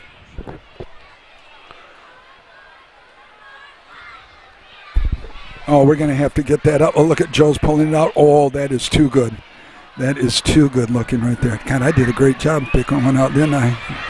Oh, all the way from Poland. Yeah, so it's a Polish lumberjack. It's got the little axe right there. Can we post that so people can see it? All right, Joe's going to do that. Brody Johnson on the carry for. Brody Johnson. So still, that was a nice run by Brody. But, Mona Shores is still holding the leading rusher in the area in check. Just a great effort right now by the Shores defense. Well, they're pitching a shutout, and I think anytime you do that, Steve, against your crosstown rival, kudos to Coach Check and his defensive staff, because he just doesn't do it by himself. No doubt. You got, Kyle Brott, defensive line coach. You got Dave Check, D coordinator and linebacker coach, and Tyler Van Bergen, the defensive back coach. And I tell you what, I spent all of my time with the defensive people, and the well-orchestrated practice plans that they have laid out. Everything is covered. No stone is left unturned. No wonder they're back-to-back state champions, yeah, exactly. Right? Yep. Well, that's why we defensive people say defense wins championships, so Steve. Of course you do. Yeah, of course. Well, it's the truth, Steve. We're down to a minute and 53 seconds. Quarterback going to roll out to the right. He's got a little bit of real estate on that right side. It's going to dry up quickly, Lenardowitz though. on the tackle. Lenardowitz. He's going to get him a horse collar. They may call him with a horse collar right there. Quarterback number 12 on the carry. Lenardowitz makes the stop. Lenardowitz on the stop out of his Mike linebacker's position. So the officials are conferring. The head official is around the 50-yard line waiting for the infraction. Got horse collar. Defense, 15 yards from the end of the run. First down. So it's a 15-yard penalty from the end of the run or where the infraction occurred. And so it will put the Rockets into Sailor territory. Ball is going to be marked right at about the 27-yard line. So it's the deepest penetration for the Rockets in this half, Stevie Wonder. It is, and part of it is due to a couple nice running plays, but also this penalty right here. Yeah, minute 43 left. So a stop right here. Steve, you're in 4-down territory no matter where you are on the field now at this point of the game. Ball's going to be marked at the 27-yard line. Twins to the top and bottom. Fullback offset to your left. The sophomore, the starting JV quarterback is in there. There's a pass. Got a receiver. Oh! Great nicely play. Defended by number 4 there.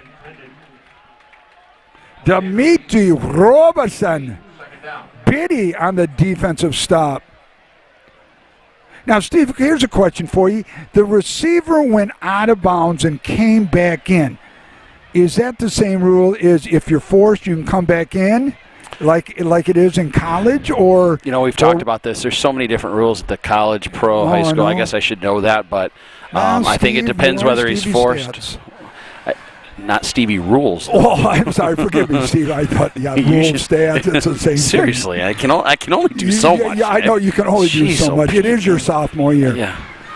All right, so we got a pro backfield, no fullback, quarterback in between. Coach Kozak has put that formation in this week. He bounces off that one side. He's going to break loose. He's down to the 10. That's not good 5. tackling at all. He breaks 3 or 4 tackles, and the Rockets have scored with 1:11. It's Williams for Reese Puffer.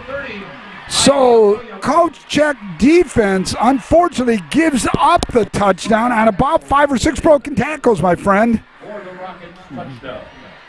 Yeah, that was just it was poor tackling. Probably Coach Check won't be that happy with that. Good run by Williams. Oh, real good run, hard running run, aided by that 15-yard horse collar penalty assessed to Jeffrey Lenarnowitz, a Mike's linebacker. PAT attempt. The snap, the kick, it's up. Oh. It is good. So the Rockets have scored on the board, averting the running clock for now.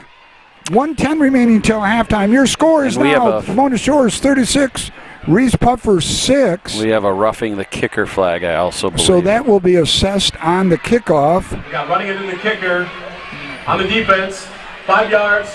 On the kickoff, score is good.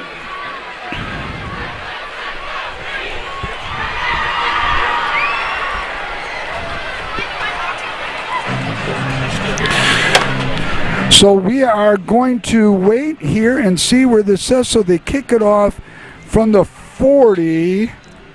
And, you know, while we're waiting here, and we've had so many of these tonight, I just wanted to quick say a big supporter of Mona Shores football is Chris Baker, and we have the Betten Baker touchdown, huge supporter of the scoreboard too. But I recently last week bought a truck and worked with Betten Baker and Jim Messick and Chris Baker, and I couldn't have asked for better service from Betten Baker. And so I just want to give a shout out. They're supporters of Mona Shores. Their son Andrew plays for you and also comes up and plays on the varsity, and so just wanted to let people out there know that you're going to get quality service at Betten Baker. Yeah, and his wife has been quite instrumental in helping out with our JV team dinners that I enacted 2 years ago with this group of seniors here. And I had an honor and pleasure to meet Chris down at Zeeland for our JV game. Little onside, there's a little squib kick. It's going to go down. It's going to take in by Zach McNiff. Yep. It looks like Ryan McNiff. He's going to break through. Oh, 30, go Ryan. 40, Go Ryan. Go Ryan. 50, Go Ryan. 40, go Ryan. 30, 20, 10. Can you Awesome. say touchdown? You bet you can, Man. boys and girls. That goes about 85 yards. Ryan McNiff takes it to the house. I want to tell you, this is a good thing. This is a good thing.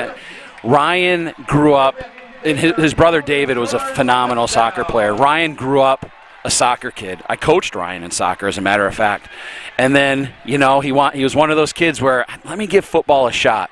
And Ryan has worked his butt off. He's worked himself through an injury this year. But to see the success on the field that Ryan is having, I mean, he's a good kid. I know his parents very well. It's fun to see that kind of success from Ryan. And, I grew up with relatives of his. The Minnick family lived in Beechwood. Yeah. And we date well back. But I had a joy of coaching, right? This group of seniors right here are just phenomenal as far as athleticism, behavior, academically. It's my Owens grade, so I know all these kids. Yeah, they're just the complete package.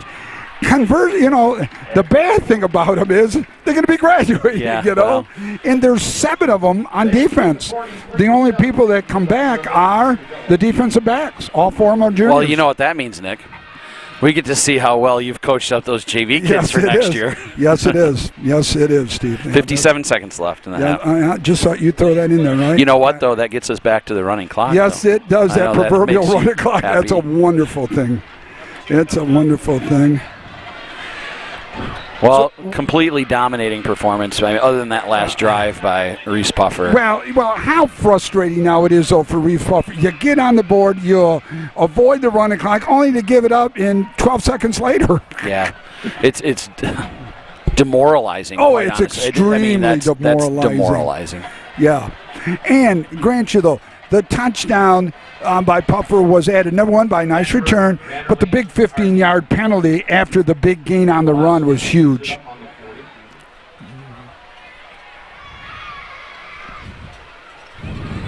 Halftime, Zeeland East 35, Union 6. Zeeland running it up on. Played at Muskegon 44-0 over Holland right now for half. Muskegon up 44-0 over Holland. Yeah, and they've probably had a running clock since the second quarter. Speaking of clock, it's like clockwork where he kicks it every time. Oh, Steve, I told Great you. coverage. Great coverage to be tackled inside the 20. They're going to mark him right at about the 19-yard line. Every time Dave checks it, it's the same play. Boy, it makes it so easier for your people going downfield. They know right where it's going to go every time. And here's the thing, right? He's just doing his job. He's right, doing, yeah, and that's the thing that job, Matt, just do your job. I mean, and you take care of yourself, and everyone takes care of themselves, and then you get a result like we have going on tonight. And the nice thing about it, but if he tries to take it anywhere than along, our left side, it's more real estate he's got to run for it. It makes it, it's a great job. 1st and 10 for the Rockets. We're down to about 40 seconds exactly. Ball's marked at the 20-yard line. So do the Rockets just take a knee and hope and get out of here at halftime? I don't think you take a knee. You got to run something. I can't imagine a knee. No, you're going to run something. There'll be a little fullback dive, a little pass. Quarterback's going to keep the ball, go around that left side. He's going to get some positive yardage, and he may have the first down, and he does by a yard. Brady Ross. Clock did not start, though. Well, it might be. Yeah, I think it started. It might be stopped because of the chains moving. Oh, maybe. Yep, there it goes. Yep. That's why you're Stevie's stats right there. You knew that stat. Well, so 1st and 10, ball is going to be marked at the 32-yard line. I mean, they'd have no. They might as well take a shot. They have. Oh yeah, I mean, you got nothing to lose at this point. Going to dive to the fullback. Quarterback's going to keep the ball. Johnson, that was a great play by Johnson. Johnson on the play, and he's going to get back to the initial. No, he'll get about a half a yard. So it'll be 2nd down and 9.5 yards to go for that first down. We're down to 20 seconds remaining until halftime. So Elijah, I don't think he's got as many reps on offense this year as he did last year, but he's still contributing offensively. He had a touchdown earlier. Exactly. But where he's really contributing is on defense this year. Well, Matt has the flexibility of kids not playing both ways, And it is broken up. No. And I think and that's it, halftime, by the way. It's him, and going back to what you said, Elijah plays the will linebacker. And the speed that he has at will linebacker is, you can make a mistake like when I was at Muskegon. We'll make mistakes because speed kills, will catch up to you. That's what Elijah Johnson brings to you. So we have come to halftime. We are going to give you the band. We're up here, Steve. You can look at the camera right here. Want to give a shout out to everybody at Sailor Nation Sport. Truly, it is our honor and pleasure to be serving you. We always want to know how we can improve our broadcast. We always like to think we're doing the best job we can. There's always room for improvement. So please do not hesitate. Not going to hurt our feelings. Nick, you talk too damn much. Hey, Nick, too many jobs. Hey, I want to know. We want to make it better. So for Kim and Joe, for Steve, myself, and we're going to stay for the band. So don't you go anywhere. Take a quick break. I'm going to turn it over to the eye in the sky. Kim and Cody, it's the best in the business. We're going to turn you over to the band. We'll see you in about 14 minutes.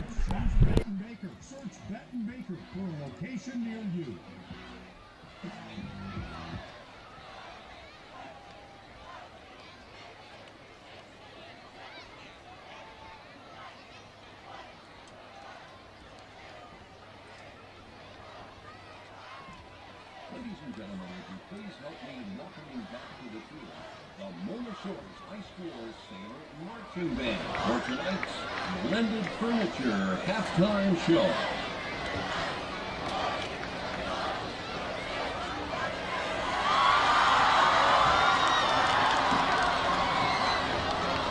This evening, the Sailor Marching Band is proud to present this year's field show entitled Rebellion, featuring the fist-pumping music of the White Stripes, Pink Floyd's most defiant anthem, and the iconic sound of the 1980s original rebel, Billy Idol.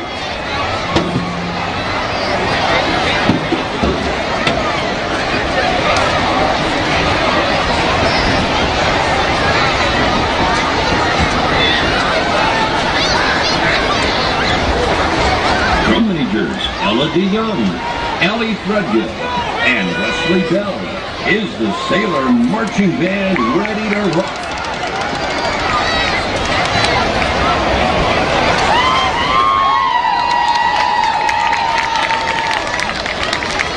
Good evening, Sailor fans. My name is Tasia Williams, and I'm a freshman in the sousaphone section.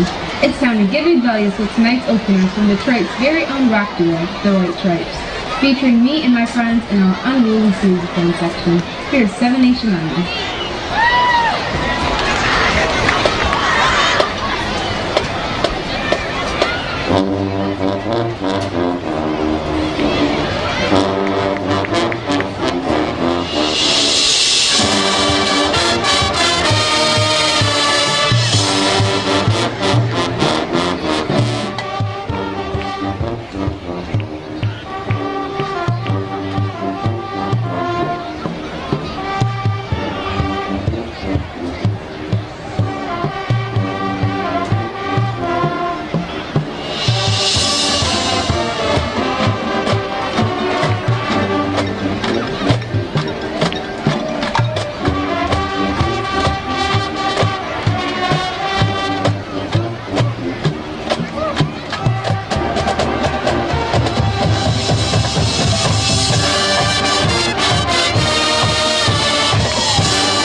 And I am a junior in the Sailor Marching Band clarinet section. The Mind of Roger Waters is another rock anthem described as scandalous. A song so rebellious is even banned from radio play in some countries. For the 1979 rock opera The Wall, here's one of the most iconic songs in rock history, Pink Floyd's Another Brick in the Wall.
Katie Creighton are in the senior and marching band's flute section, as well as a member of our varsity cheer squad. Billy Idol has always been known as one of rock music's most outrageous bad boys. His songs are some of the 1980s most hard-rocking tunes, and our next smash hit tonight is his most rebellious, featuring the Mona Shore's Color Guard and Me and My Friends Inside Learn Too. It's time to hear Rebel Yell.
And I'm a freshman in the saxophone section of the Sailor Marching Band. It's time to rise up and be victorious with tonight's rebellious show choruses featuring our sailor drumline. From across the pond, Reeths is one of England's most popular rock groups and one of the world's most stadium-crushing bands. Here's their 2009 best-selling single, Uprising.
yards passing. That's not bad.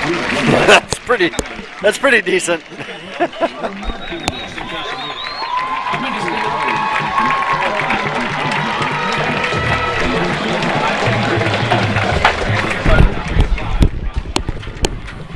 Want to welcome everyone back. Hope you've been listening to the beautiful recital, I guess you could say, or presentation. Performance is the better word of the Mona Shores Marching Band.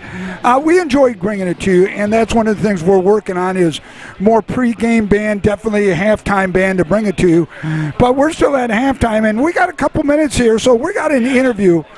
Very special guest, a dear friend of Sailor Nation Sports is Chris Benedict, the head hockey coach at Mona Shores. Christopher, good seeing you, my friend, as always. Nick, thanks for having me. Oh, my God, it's just been a joy working with you and your staff and broadcast. So fill us in a little bit. What's been going on with Mona Shores High? Because I've heard rumors now before you start. Yeah. I don't mean to put pressure on you, but the fans of Sailor Nation Sports hear that you've brought in some ringers for this year, and anything less than a Frozen 4 show might be something to talk about. But right now, fill us in, brother. Yeah. What's going on? Well, like Mr. Wahlberg said back here, I brought in some Russians. And, yes, you did. Yeah. Okay. No, we got on paper we got a really good team this year so far, and we're excited. And it's what how do these kids come to you? Fill me in how. Now they're, what level, Division or what are they officially? So a lot of our players have played Division I, which is AAA hockey. Okay. And they go off and play somewhere else. Most of them play at Fox in Grand Rapids, and we've gotten quite a few of them back, and. Like I said, on paper, we should be pretty good this year, and as long as coaching doesn't screw it up. Well, and right, been there, done that before, let me tell you. Question, so what age, these are high school kids? Yep. And they're enrolled at Mona Shores High School then as well? Correct. So hockey is really different than like football. So football, you've got the youth program, they'll go all the way up. Correct. Hockey, they can go anywhere they want to play hockey. Oh, yeah. So, like, in Muskegon, we've got the Junior Jacks and the Chiefs. There's organizations all over. Yeah, you got Muskegon the Lumberjacks County. that are here, too, that people from all over the country. Correct. Yeah. Grand Rapids. And so they have a choice of where they want to go. And, it's really tough to get your arms around the Mona Shores players. So, when you get those really good players, obviously you want to bring them back. For your program, and this year we've done that, so we're excited. Now, do you go out and reach out to them, or do they say, "Hey, coach, I want to play hockey for you"? Or is it a combination? Maybe it's a little bit of both. I don't. Do you track these kids sometimes? So Nick Davros plays for you. Nick Davros is going to go somewhere else for whatever reason, and then come back. Yeah, I'm talking to you. I don't want you to go anywhere else. Right. Well, you want to protect your own flock, of course. I want you here, and I talk to those players, and just kind of get their idea of what they're thinking. What's their big goal? What's the end result after where Shores are you trying to get? Yeah, right. Get to we have those conversations, and sometimes it works out, and I think the last time we won a regional championship, we had 8 players playing AAA that weren't at Mona Shores. So, wow. it was pretty frustrating for us because we made that really good run, and if we would have had those players, it really opens your eyes to, hey, what could have we done? Could have, would have, should have, right? Yeah. Chris, I can understand that. Last year you had a nice group of kids, though. Nice group. We enjoyed watching them and covering a couple of games with you. We're going to be traveling with you this year to the Upper Peninsula. Phil Sailor Nation Sports about what we're doing because, hey, Sailor Nation Sports, we're traveling with the hockey team up to UP. What's going on up there, buddy? Yeah. So we're making the trip up to Marquette. We're playing Marquette and Escanaba. It's the 3rd weekend of December. And Marquette's always been a tough game for us. Yep. The last time we played them was in the regional final, which we won. So we're excited to get up there. They're in our division, and it'll be a good test for us. We stacked our schedule this year. In hockey, everybody makes the playoffs. Oh, okay. So you don't have to worry about win-loss or point. Win-loss, and everyone makes the playoffs. So we stack our regular season and just prepare for that postseason run. So It's kind of like football. We open up with perennial power Lowell, and then we go to Detroit absolutely. Martin Luther King, who's the number one team in the state. Yep. And you've got to test yourself against the best to see where you are, Chris. Absolutely. We've got Byron Center on the schedule who eliminated us in the regional final last year. Yep. And we'll obviously be looking for a little redemption against them. And we got Heartland, who was a quarter finalist and always a regular powerhouse. And we're in the showcase, the MIHL showcase this year, which is some of the best teams in the state. Is that the one on the east side of the state? Yeah, that's played at Trenton. Yeah, okay. So we're excited about the challenge of the schedule, and it's going to be tough. We're going to have to bring it game in, game out. Are you senior heavy? Are you young? Yeah. Or is it a mixed bag? We're still kind of young. Okay. We've got some core guys that are seniors this year. My boy Diego Pena, I love Diego. Boy, he's a football player, but good kid.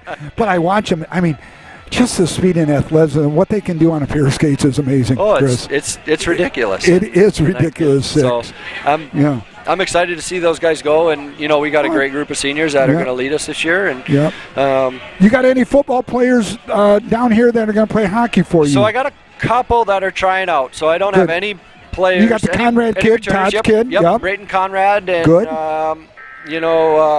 Andrew Grimm's going to try out. Good. So we're looking forward to it. Well, good. Well, listen, buddy, it was great to have you out here as always. You're a dear friend. Love working with you guys. We look forward to covering you here in town and making the trip up north. So, Chris Benedict, head varsity coach at the Mona Shores Hockey Pro. If you don't get a chance, hey, go out there and watch and support the hockey program. We're getting ready for the second half. Buddy, thank you so much. No problem. So the Sailors are going to be...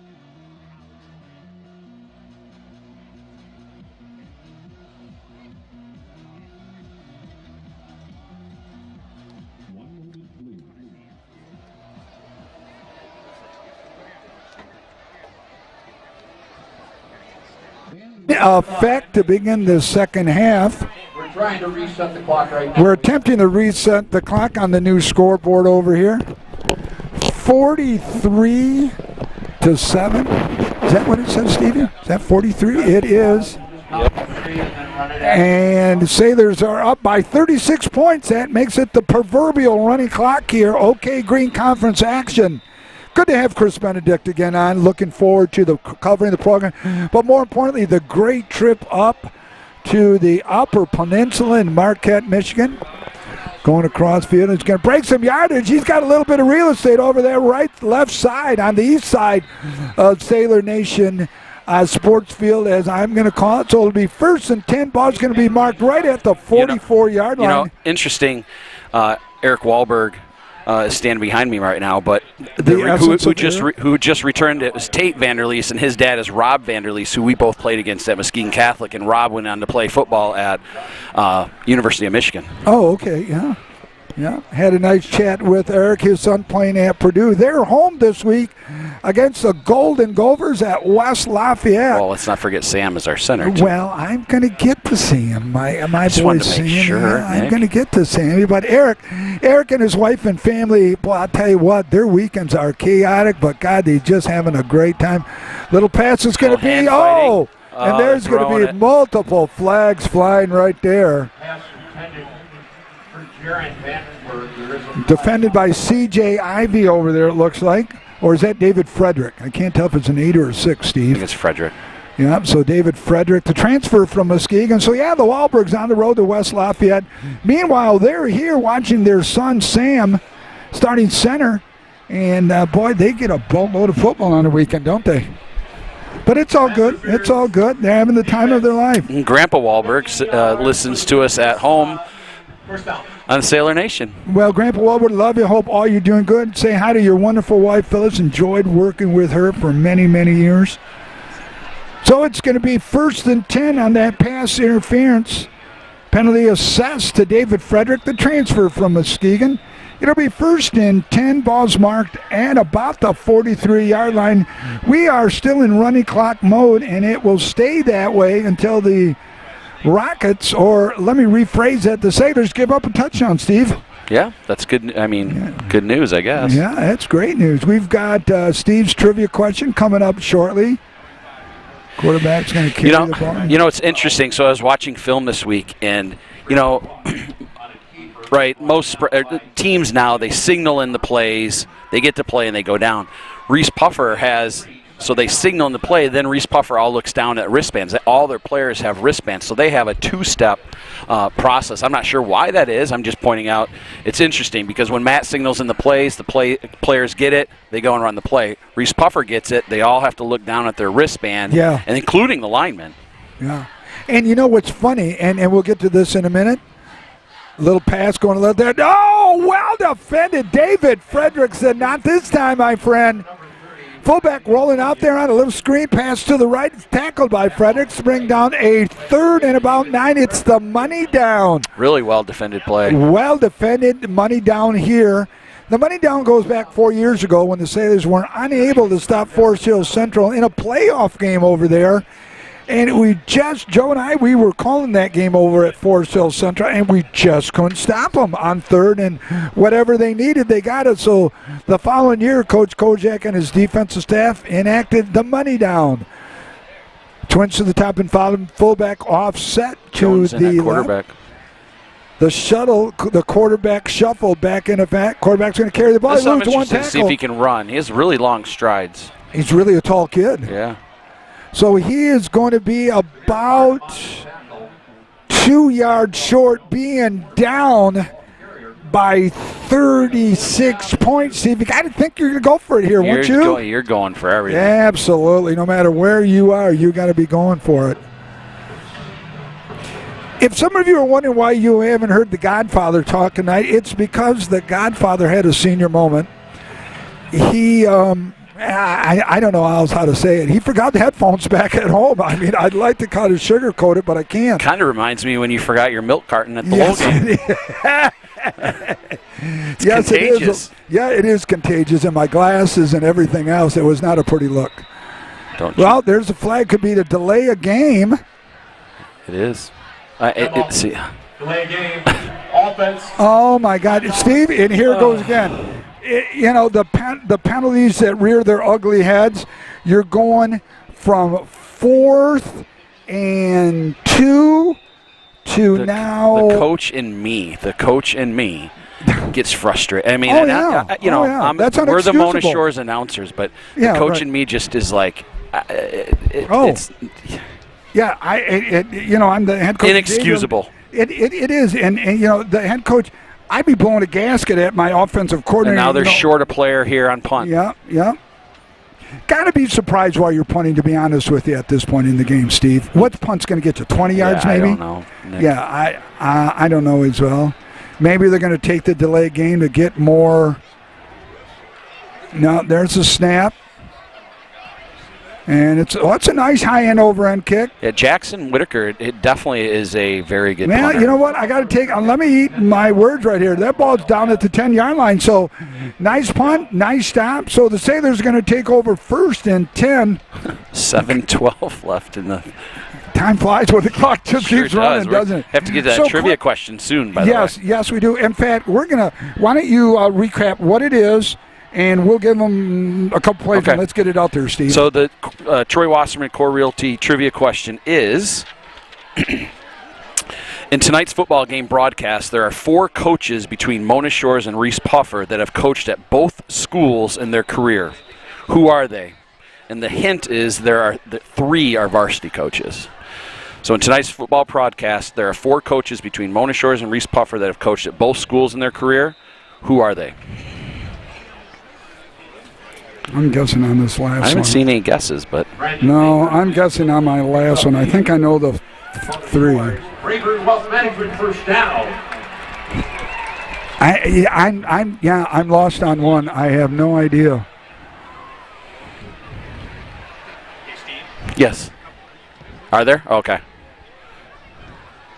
So, Steve, question for you. How much longer do you keep your first string in here for now, knowing that Muskegon looms 7 days from tonight? Really 6 days and X amount of hours? Not long. No. I mean. A series, maybe? Or get it out of this territory, yeah, then maybe? I mean, you're already seeing them being sprinkled in right now. Right. So. Here comes Mark out right now. Yep. So that right there answers your question. So Landon Thalman going in at quarterback right now. Landon Thalman, number 5, in at quarterback now. Who's in it? So Elijah's still in at fullback. Kind of like That's Bankard. Yeah, Bankard. Landon on the carry. Landon's going to get the first down. It's kind of like a reverse wishbone where the fullback is banned, but they just bring the slots back into halfback I position. saw they were working on that a little bit in practice Yeah, this week. I watched that too. I was talking to Aaron James about that. And he's basically just moving in the slots from their slot position back into halfbacks. So I called it like a reverse wishbone, basically, and that's what Coach Check was calling it as well, too. Thalman in at quarterback. 1st and 10, balls marked at the 37-yard line. Johnson's going to carry the ball. It's Bankard. Was that Bankard carrying the ball? Yeah. Brandon Bankard in at fullback for Johnson. So as Steve said, Stevie Stats, that is Stevie Stats, a great grandson of Howard Cosell. The scattering of some other players now, and I'm just looking for some of my JV kids to get in here because, boy, they would just have a ball. Makes practicing Muskegon a little easier next week, too. Bankard. Boy, Bankard is just a bullet out of that fullback spot. He's quick. Yeah, he's quick.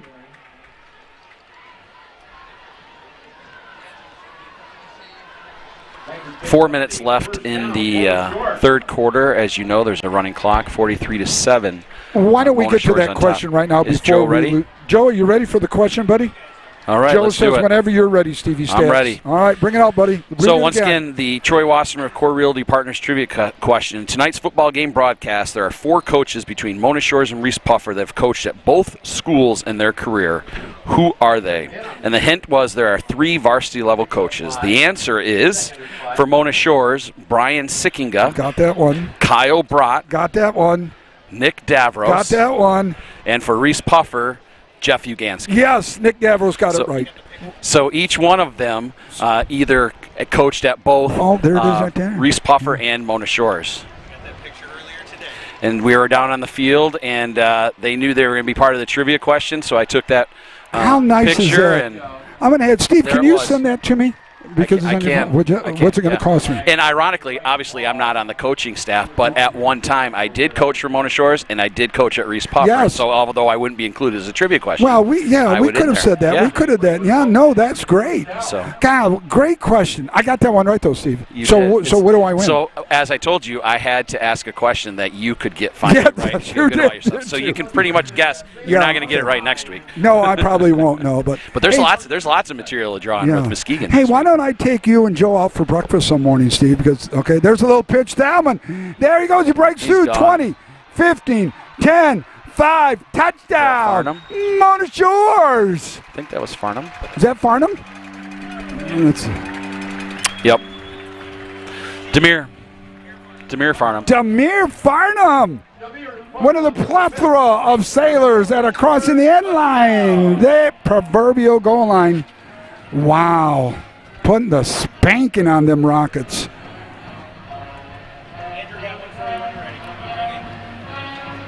PAT attempt, swinging gate. As always, coming from the left to the right. Got to watch it. Boy, there's multiple options. Connect, he was throwing it to the left. He was throwing to the right. Somebody was running the ball. PAT attempt. There's the snap. The hold, the kick, it's up. It is. Oh, he kicked that high. It's good. Boy, he kicked it high and far. It is good. The Sailors with 2:31 remaining in the running clock. Third quarter. Steve, is that a big 5-0 there on the board? Is that what I see, Steve? That is a big 5-0. It is 50-7, kids. And we're averaging, let me just double check so I say this correctly. Here, do you need a little bit of light on there, Steve? Let me help you here. I got you, buddy. Thanks. Yeah, we're averaging 45 points a game yes, this year, we so are. we're above our total. Average is going to bump up a little bit here. Wow, 50-7. Steve, you got a score from the Muskegon I got a couple scores here. All so right. I still got Zeeland East 35-6 over Union. Lowell's 14-0 over East Grand Rapids. Rockford pulling away 31-17 over Jenison. Forest Hill Centro, who most likely will be in our region, is winning at half 21-7.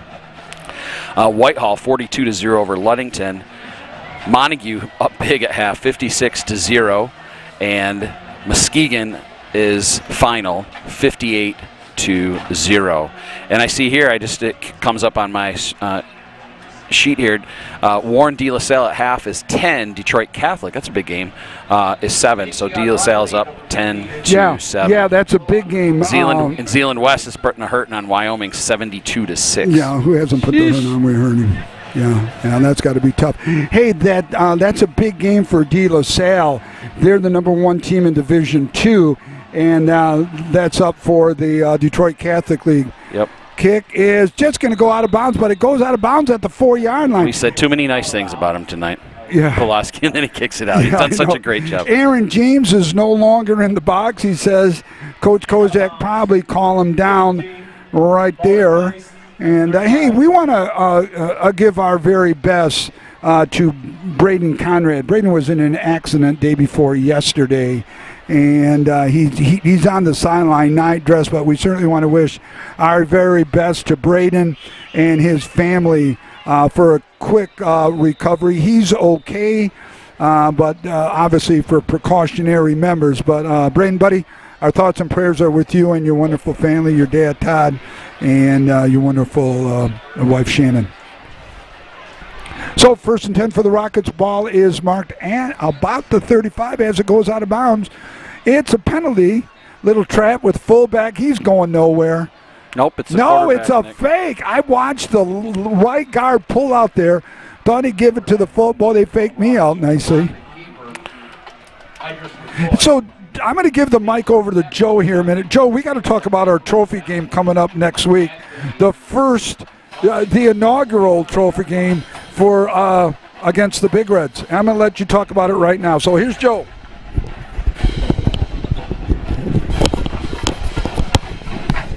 All right, we're doing the microphone shuffle here, yes, and you're going to be on there as well. So, yes, we've dubbed the upcoming Muskegon-Mona Shores matchup, and hopefully we turn this into something that is an annual thing. Very similar to, like, the Little Brown Jug or the Paul Bunyan Trophy. Sailors looking at a little bit of trouble here from Reese Puffer right now. Yeah, that was a nice ball downfield, reception going all the way down to the 10. It looks like the 10-yard line. So the first and goal ball's going to be marked at the 10. We're down to 1 minute remaining. Keep going, buddy. Yes, so what we're doing is we're calling it the Lumbertown Throwdown, and I've actually got a video of the unpacking. It arrived today.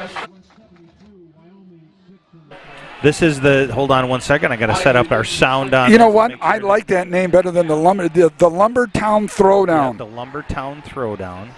So this is the video of the unpacking of it once we get past this next play here.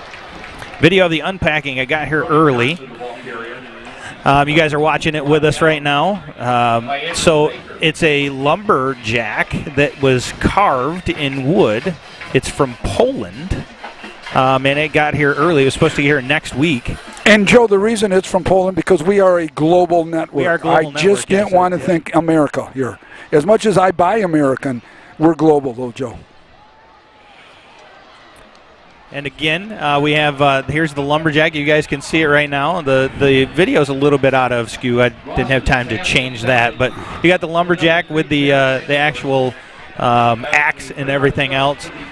Just a second here. My wife actually puts it in place. So it stands about 11 inches tall total. So it's about a foot tall, roughly. And we're going to put that. We're going to mount that on a trophy. And we're going to really make that into something special. We're going to put it on a nice base is basically what we're going to put, and then we're going to have one of the winners each year. Yep, we'll have a little plaque that's put on right, there. Exactly. Yeah, And, that's going to be fun. So the Lumbertown Throwdown, Chad the inaugural. Right now. So Chad, you and I need to talk very quickly to see what we might be able to do about mounting that on top of an actual trophy base. Is Chad listening right now? Chad just hey Chad. Like okay, hey Chad, just out of question, probably not. Chad, are you working tomorrow morning by any chance? Because I can come in tomorrow morning too and save Joe because he's so busy. So let us know, Chad, if you're working. I'll come in tomorrow morning real quick and we can knock something out. But as always, we want to thank Trophy House for the official sports apparel coordinator of Sailor Nation Sports. And I tell you what, we get a lot of compliments. Not only there, but we want to thank Brad Peters from Classic Stamp and Sign for the banner, and we're going to keep that up over the weekend all night because it's supposed to be a nice weekend so everybody can see. So Brad, thank you as always for everything that you do to make Sailor Nation Sports the wonderful program that it is, and we can't thank all. Joe, now they're here. I've kind of forgot about the game here a minute. Here we got Twins to the top and bottom. Quarterback's going to keep the ball. That's the starter for this game, who was a backup varsity. He's a sophomore. Joe, how many people do we got? That was third down. So how many people we got total on between the two? It looks like we've got we got about 300 right now. About 300. Yep. And so how many total members? Are we close to the 5,000 mark? No, that was we really goal. want to, anybody you know out there that has not a member of Sailor Nation Sports Network Facebook group, that's where we do the majority of the information that we share. We do our broadcast live, YouTube for sure, and YouTube and Facebook when we have the enough bandwidth in the internet. But we want to try to hit 5,000, and we're a little over 4,800. So we're about 160, I think, away. So we need 160 people. So you people, there's a pass across the middle to the big tight end, 6'7". There's another touchdown for the Rockets. Touchdown Rockets. It's still going to keep the proverbial running clock going. So, Joe, with that, so we need to have people who are listening right now then reach out to other people to help us absolutely. out. And if you are watching on YouTube and you're not a member on the Facebook group, we'd love to have you on there. I know I've been bringing several people in as the night has gone on, so it's great to see more people joining. Every game we have a little more. But yes, if you're watching on YouTube, make sure you switch on over and see what's going on with the Facebook page as well. And if you're on the Facebook page, you're already a member if you're watching it there. So it's a win-win for everybody. Let's set a goal. Let's try to set it down. There's a little fake two-point conversion. He's going to run to the outside. Has he got the angle? Oh! And he just snooks across the goal line for the two-point conversion. 14, Garrett Chesney. So it's going to make it. Motor Shorts 50. Reese Buffer 15. So it's 35 points. So we still got that running clock going here, Stevie.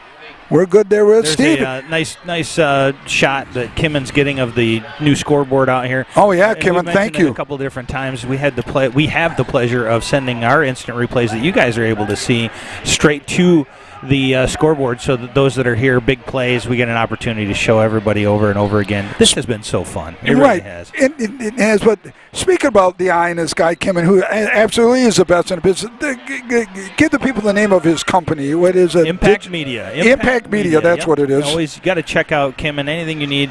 You need something, work done where you have an event or something like that where you want to capture it with video. Kimmon absolutely knows his business for sure. And we absolutely can't forget the fact that he plays in a band as well. Yes. And the name of the band always escapes me, and Kimmon's going to be upset with me when he comes down here. But Kimmon plays in a band, and we'll have to mention that the next time we have a broadcast. Next week, homecoming. Motor Shores versus Muskegon. Just got a text from Mark Konechny Sr. He's going to be bringing some kids up to Alma College this weekend. Ryan McNiff, Elijah Johnson, Kemper Millis, Mark Konechny, Braden Flanders, Drew Sandberg, and Landon Thalman. It's Alma's homecoming. Mark's a graduate of Alma, and so he's going to be bringing up. It's a recruiting game, so it'll be a good chance for the kids. And Mark Konechny Jr., our quarterback, has got an official visit in 2 weeks. He's going up to Central Michigan University for a recruiting visit. So we certainly want to wish Mark the very best and his family as they grow up for recruiting. So we're in the fourth quarter, 10:41 counting down here, and good to have Joe with us right here. So We want to send our goal is to get 160 people to join Sailor Nation Sports. I'm guesstimating 100. Yeah, okay, so roughly 160 from today until next Friday, because I tell you what, it is absolutely going to be electric here at Sailor Stadium. 8,000 to 10,000 people. And Sailor Nation Sports Network will be the one covering it live, right? Yeah. Have we covered every game this year so far? Is there a game that Yeah, so far we've been really lucky. So those of you that don't understand the rules, the MHSAA rules, when we're away, there's a lot of other people that have a priority to stream the game's live video. We always have the ability to stream it audio, and we've been prepared to do audio streaming almost every single week that we've gone away. However, we've had several, all of our away games where either they didn't have anybody that was streaming it or they had streaming equipment problems, and it'll open the door for us to be able to bring it to you live full stream. So it's been fantastic to be able to be full video every single week. Yeah, we're truly blessed, and I tell you, the crew that we have working. Oh, Cohen has been a fantastic. Oh my God, what an addition to the family Cohen is. Great addition to the family. He's filled in, did some Sailor soccer broadcasting with us. It really has been a fantastic ad. Love having, and he's a freshman, so he's going to be with us. He's going to be with us for 4 years, and that's good. And as always, Steve DeLong, a.k.a. Stevie Stats, great-grandson of Howard Cosell, is with, and it's just been a joy, absolutely. And I nicknamed him Steven Stats. Without him, the broadcast just isn't as good, and it doesn't have the professionalism that Steve brings. Joe, my dear friend, we've been together for 5 years now. 5 years now, yeah. This is our 5th year together, and it's truly been an honor to work with you. And Kim, and the eye in the sky, the best in the business, up in the crow's nest tonight. It's good. So the family's good, but we need your help. We need about 160 more people. Our goal is 5,000 strong by next Friday as we get ready to kick off. So cool to be able to say 5,000. To say that we've got 5,000. And in Sailor Nation Sports, I want you to know next week's game is going to be for the conference championship. The other teams all have more than one loss. So conference championship at stake here. And God, it'd be fun to win it here at home. And the inaugural Lumbertown Throwdown. The Lumbertown Throwdown, the trophy starts and stays here at Mona Shores. So let us know how we're doing. Please reach out to others so we can get at least 160 people here with us. It's 2nd down and 7. Thalman in at quarterback still. I'll tell you what, they're pounding that ball through the line. Thalman's been running really well. Who's in there right now as running back? Number 7? Brandon Bankard, I think. Is still up there? Brandon Bankard. He is a shot out of a cannon. Well, he was our fullback last year on and off with Braden Conrad. And I tell you what, he gets shot out of a cannon. You're not catching that kid. It is 3rd and about 1. We're down to 8 minutes exactly. Count here, Sailor Stadium, OK Green Conference action, trips to the right. What are we going to see? Are we going to see a little trap? We're going to see Bankard coming through, and he's going to get the first down in about 5, 10, about 12 extra bonus yards. Boy, I'd like to see this unit punch a touchdown in. Just get the second unit some playing that, hey, you know what? We scored 2 against crosstown rivals. Sure. Well, I'll tell you what, and again, even with Reese Puffer scoring, still having that 35-point running clock. Oh, it's huge. That's a big game. That's a big game. Oh, it's huge. I just saw a final. I believe it was 58-0, Muskegon over Holland. Is that correct? Hey, Steve, you want to work on some updates on scores for us? Well, Steve's over there just taking a well-deserved break today. Steve has worked hard all week long. Steve has done some serious behind-the-scenes intel, okay? Steve's kind of like a Secret Service guy. I'm not going to say where or how. Sailor Nation Sports, we've got eyes in the sky beyond Kim and Codis, everywhere. The county's covered. Brings up a 2nd down and 6. Balls marked at the 23-yard line. We're counting down to 6:45 with the proverbial running clock. Oh, and we also got something that Stan Miller, president of the Mona Shores Board of Education, reached out to you. Yeah, he's working on trying to set up a little arrangement with the school board president. Which is Bill O'Brien, the dad of Bill O'Brien Jr. Yeah, and they're working on the details. I won't share much about that. So Stan's taking care of all that? Stan's handling. I tell you, he's been excited about us mentioning this Lumbertown Throwdown ever since we mentioned it last week. So, well, we're going to Stan, a former dear neighbor of mine. Hey, bring the family out. Bring that beautiful daughter with you. Love to meet everybody again. It's been years. And we'd love to see you here on the field. We're going to get an interview if we can get Stan here early enough. Down on the 50-yard line again, just above the MS. Well, let's watch this one more time on the Lake Michigan Insurance Instant Replay. Bankard just stays up. He's a tank going through this line. He was hit at least 5, 6, maybe 7, 8 of them, and he's down just inside the 1. Unbelievable. Stats over here is just telling us Bankard's already got 92 yards since coming in. Yeah, they've been working that kid. I mean, they've been working him to the bone. So some of the faithful starting to file out of here at Sailor Nation Stadium, a.k.a. Sailor Stadium. Bankard coming in. Bankard is in the end zone for a Motor Shorts touchdown. Brandon Bankard, you can see him. Kimmin, can you pan over there to the video board? It's gone now. There he is again, Kimmin. Pan over to the video board. That's Brandon Bankard, everybody. Boy, that video board, I tell you, Kimmin, thank you so very much. That's why we call him the best in the business, everybody. So the Sailors have scored 6 more to make it 56 to 15. Yeah, I'll tell you what.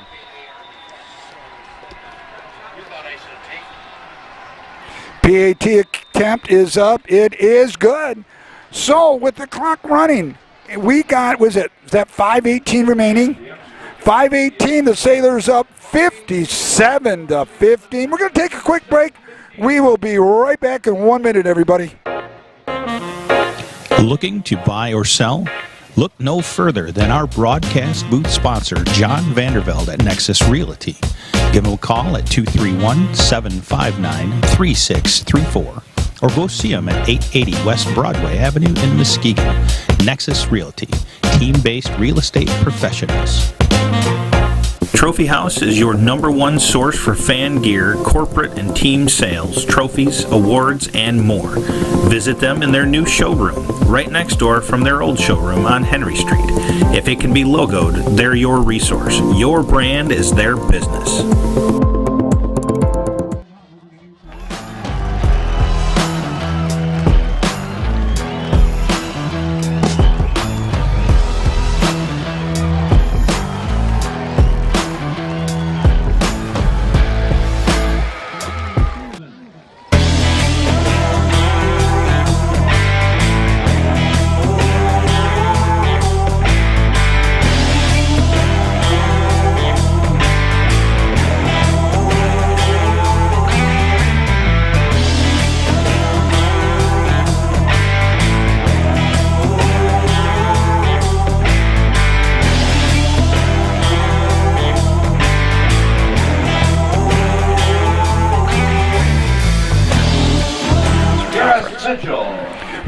Want to welcome everyone back. So we're going to shift gears a little bit, if you don't mind. Game well in hand, a lot of subs getting time in. But, Steve, let's start focusing in on next week. Probably one of the biggest games in the state, no doubt. Every media will be here. The weather, I looked up, is going to be partly cloudy. That means mostly sunny in the low 70s. It's going to be a great day, great venue, 8,000 to 10,000 at least. Thoughts, comments? No doubt it's for the conference championship. I mean, it just is what it is. I don't see, there's just certain teams in our conference that are just weak. And so next week's for sure, it's going to be for the conference. It's going to be a big, another cross-town rival. I think Muskegon is going to want a little bit of revenge from last year, and so I think that it's a huge game. It'll be fun to watch. Well, and we talked about a little bit too, Muskegon their past couple games. I mean, 55-0, whatever it is tonight, 58-0.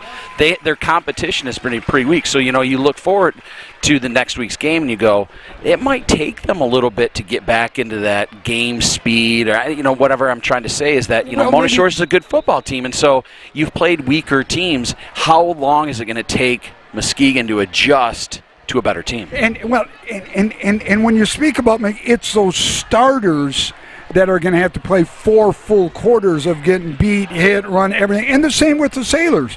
We've had a couple runaway games as well, this one especially, but not as many as Muskegon. Now, we catch up after Muskegon, Holland and Wyoming. That's where we'll rack up big numbers. And hopefully, if next week goes as we all hope it does, that's good for us, because most likely, because Holland and Wyoming are the weakest schools in our division, so it shapes up well for us. The ramifications of both teams in the playoffs, Steve, one of the teams is going to have 2 losses, bottom line.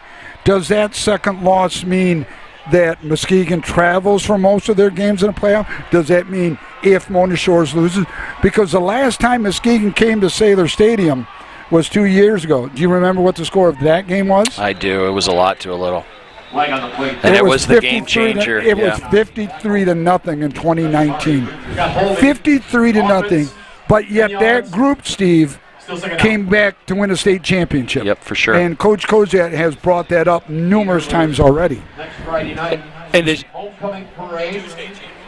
Right, too. But after that loss of 2019, some teams could have rolled it over and said, we're just no good and we're going to die. Matt would not allow that to happen. They regroup. It made him a better team. It made him a better coaching staff as well because of that lopsided loss. Consequently, the long run into Fort Field. Consequently, the 14, 15, 16, 19, 20 wins in a row, whatever it was. We haven't talked about it a lot. We talked about it early in the season, but, there was a change in the playoff point system. So changing the playoff system. No longer is it 6 wins and you're in. I mean, conceivably, I don't know if that would happen. I think Tom Kenzer actually wrote an article today in Local Sports Journal about, I think it was in the 80s, Spring Lake. A couple teams went 9-0, and there was a playoff point system then, and they didn't get in. They didn't make it. Yep. So going back to the hugeness of next week, that whatever team loses, they're going to miss out on some real big playoff points. And so talking about the ramifications, correct, of maybe playing all your games away if you don't win that game, and you still, quite honestly, I mean, our conference is a little down this year, and so that doesn't help with playoff points either. Well, no, and not only that, Steve, but every team but 2 is a Division III school. Do you know what the 2? I mean, a Division III school. What are the 2 teams? Again?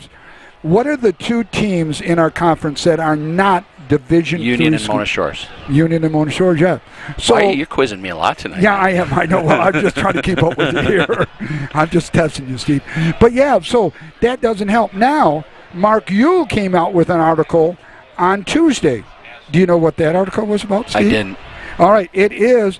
They're talking about having every team I did make read that, the playoffs because it was a huge success. Now, so they're surveying the athletic directors, right? It's probably not going to happen this year for sure.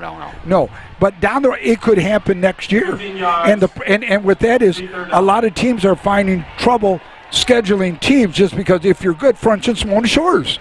Okay, we play a team from Wisconsin next year, and they're coming here next year. Are they bringing their freshmen and JV? How big are the schools? You know the name of, what was it, Manitowoc? Manitowoc. Is that where the ferry from Ludington goes? Yeah. Man, my knowledge strays outside of football too occasionally, Nick, just so you know. Yeah, but you didn't say Manitowoc. You said it was Mantine or something. So when I was in high school, Coach Jewett, we went over and actually watched snap might get recovered by Reeths Buffer. A Green Bay practice, and we actually, not when we were in high school. When I coached for Dean Jewett, he took the kids over on a camping trip over there and took the ferry to Green Bay. Yeah. Really? Yeah. Wow, that's pretty cool. The farthest we ever went, we played a team from Ohio, Elyria, Ohio, with Dave Taylor back in the 80s. And there was one other school that we played. I can't remember what it was, but It's tough, and when we played the Detroit teams, we paid for the bus. We gave them half of the gate. We paid them to spend the night. We gave them meal. I mean, well, it kind of sounds like what Big Ten teams or Power 5 schools do with the non-Power 5 schools. Right, yeah, they make millions. Right, yeah. What's all this haze right here? Huh? It's the powder from the student section. Oh, it's a whiteout too. Look at that, kind of a la Penn State. So we're down to 1 minute, 15 seconds remaining in this lopsided game. Sailors up comfortably 57-15. A margin of what? That's a minimum 42 points. I mean, dominating performance. Yeah, got to believe you're just going to take a knee here. Looks like it's victory formation, both slots. So it's double tight, double wing, victory formation. Got to believe that's, you're under. Coach Kozak and the team are going to take a knee. You know what? I'm going to turn it over to Joe just a minute. Let it some closing thoughts from you right now, buddy, before I take over.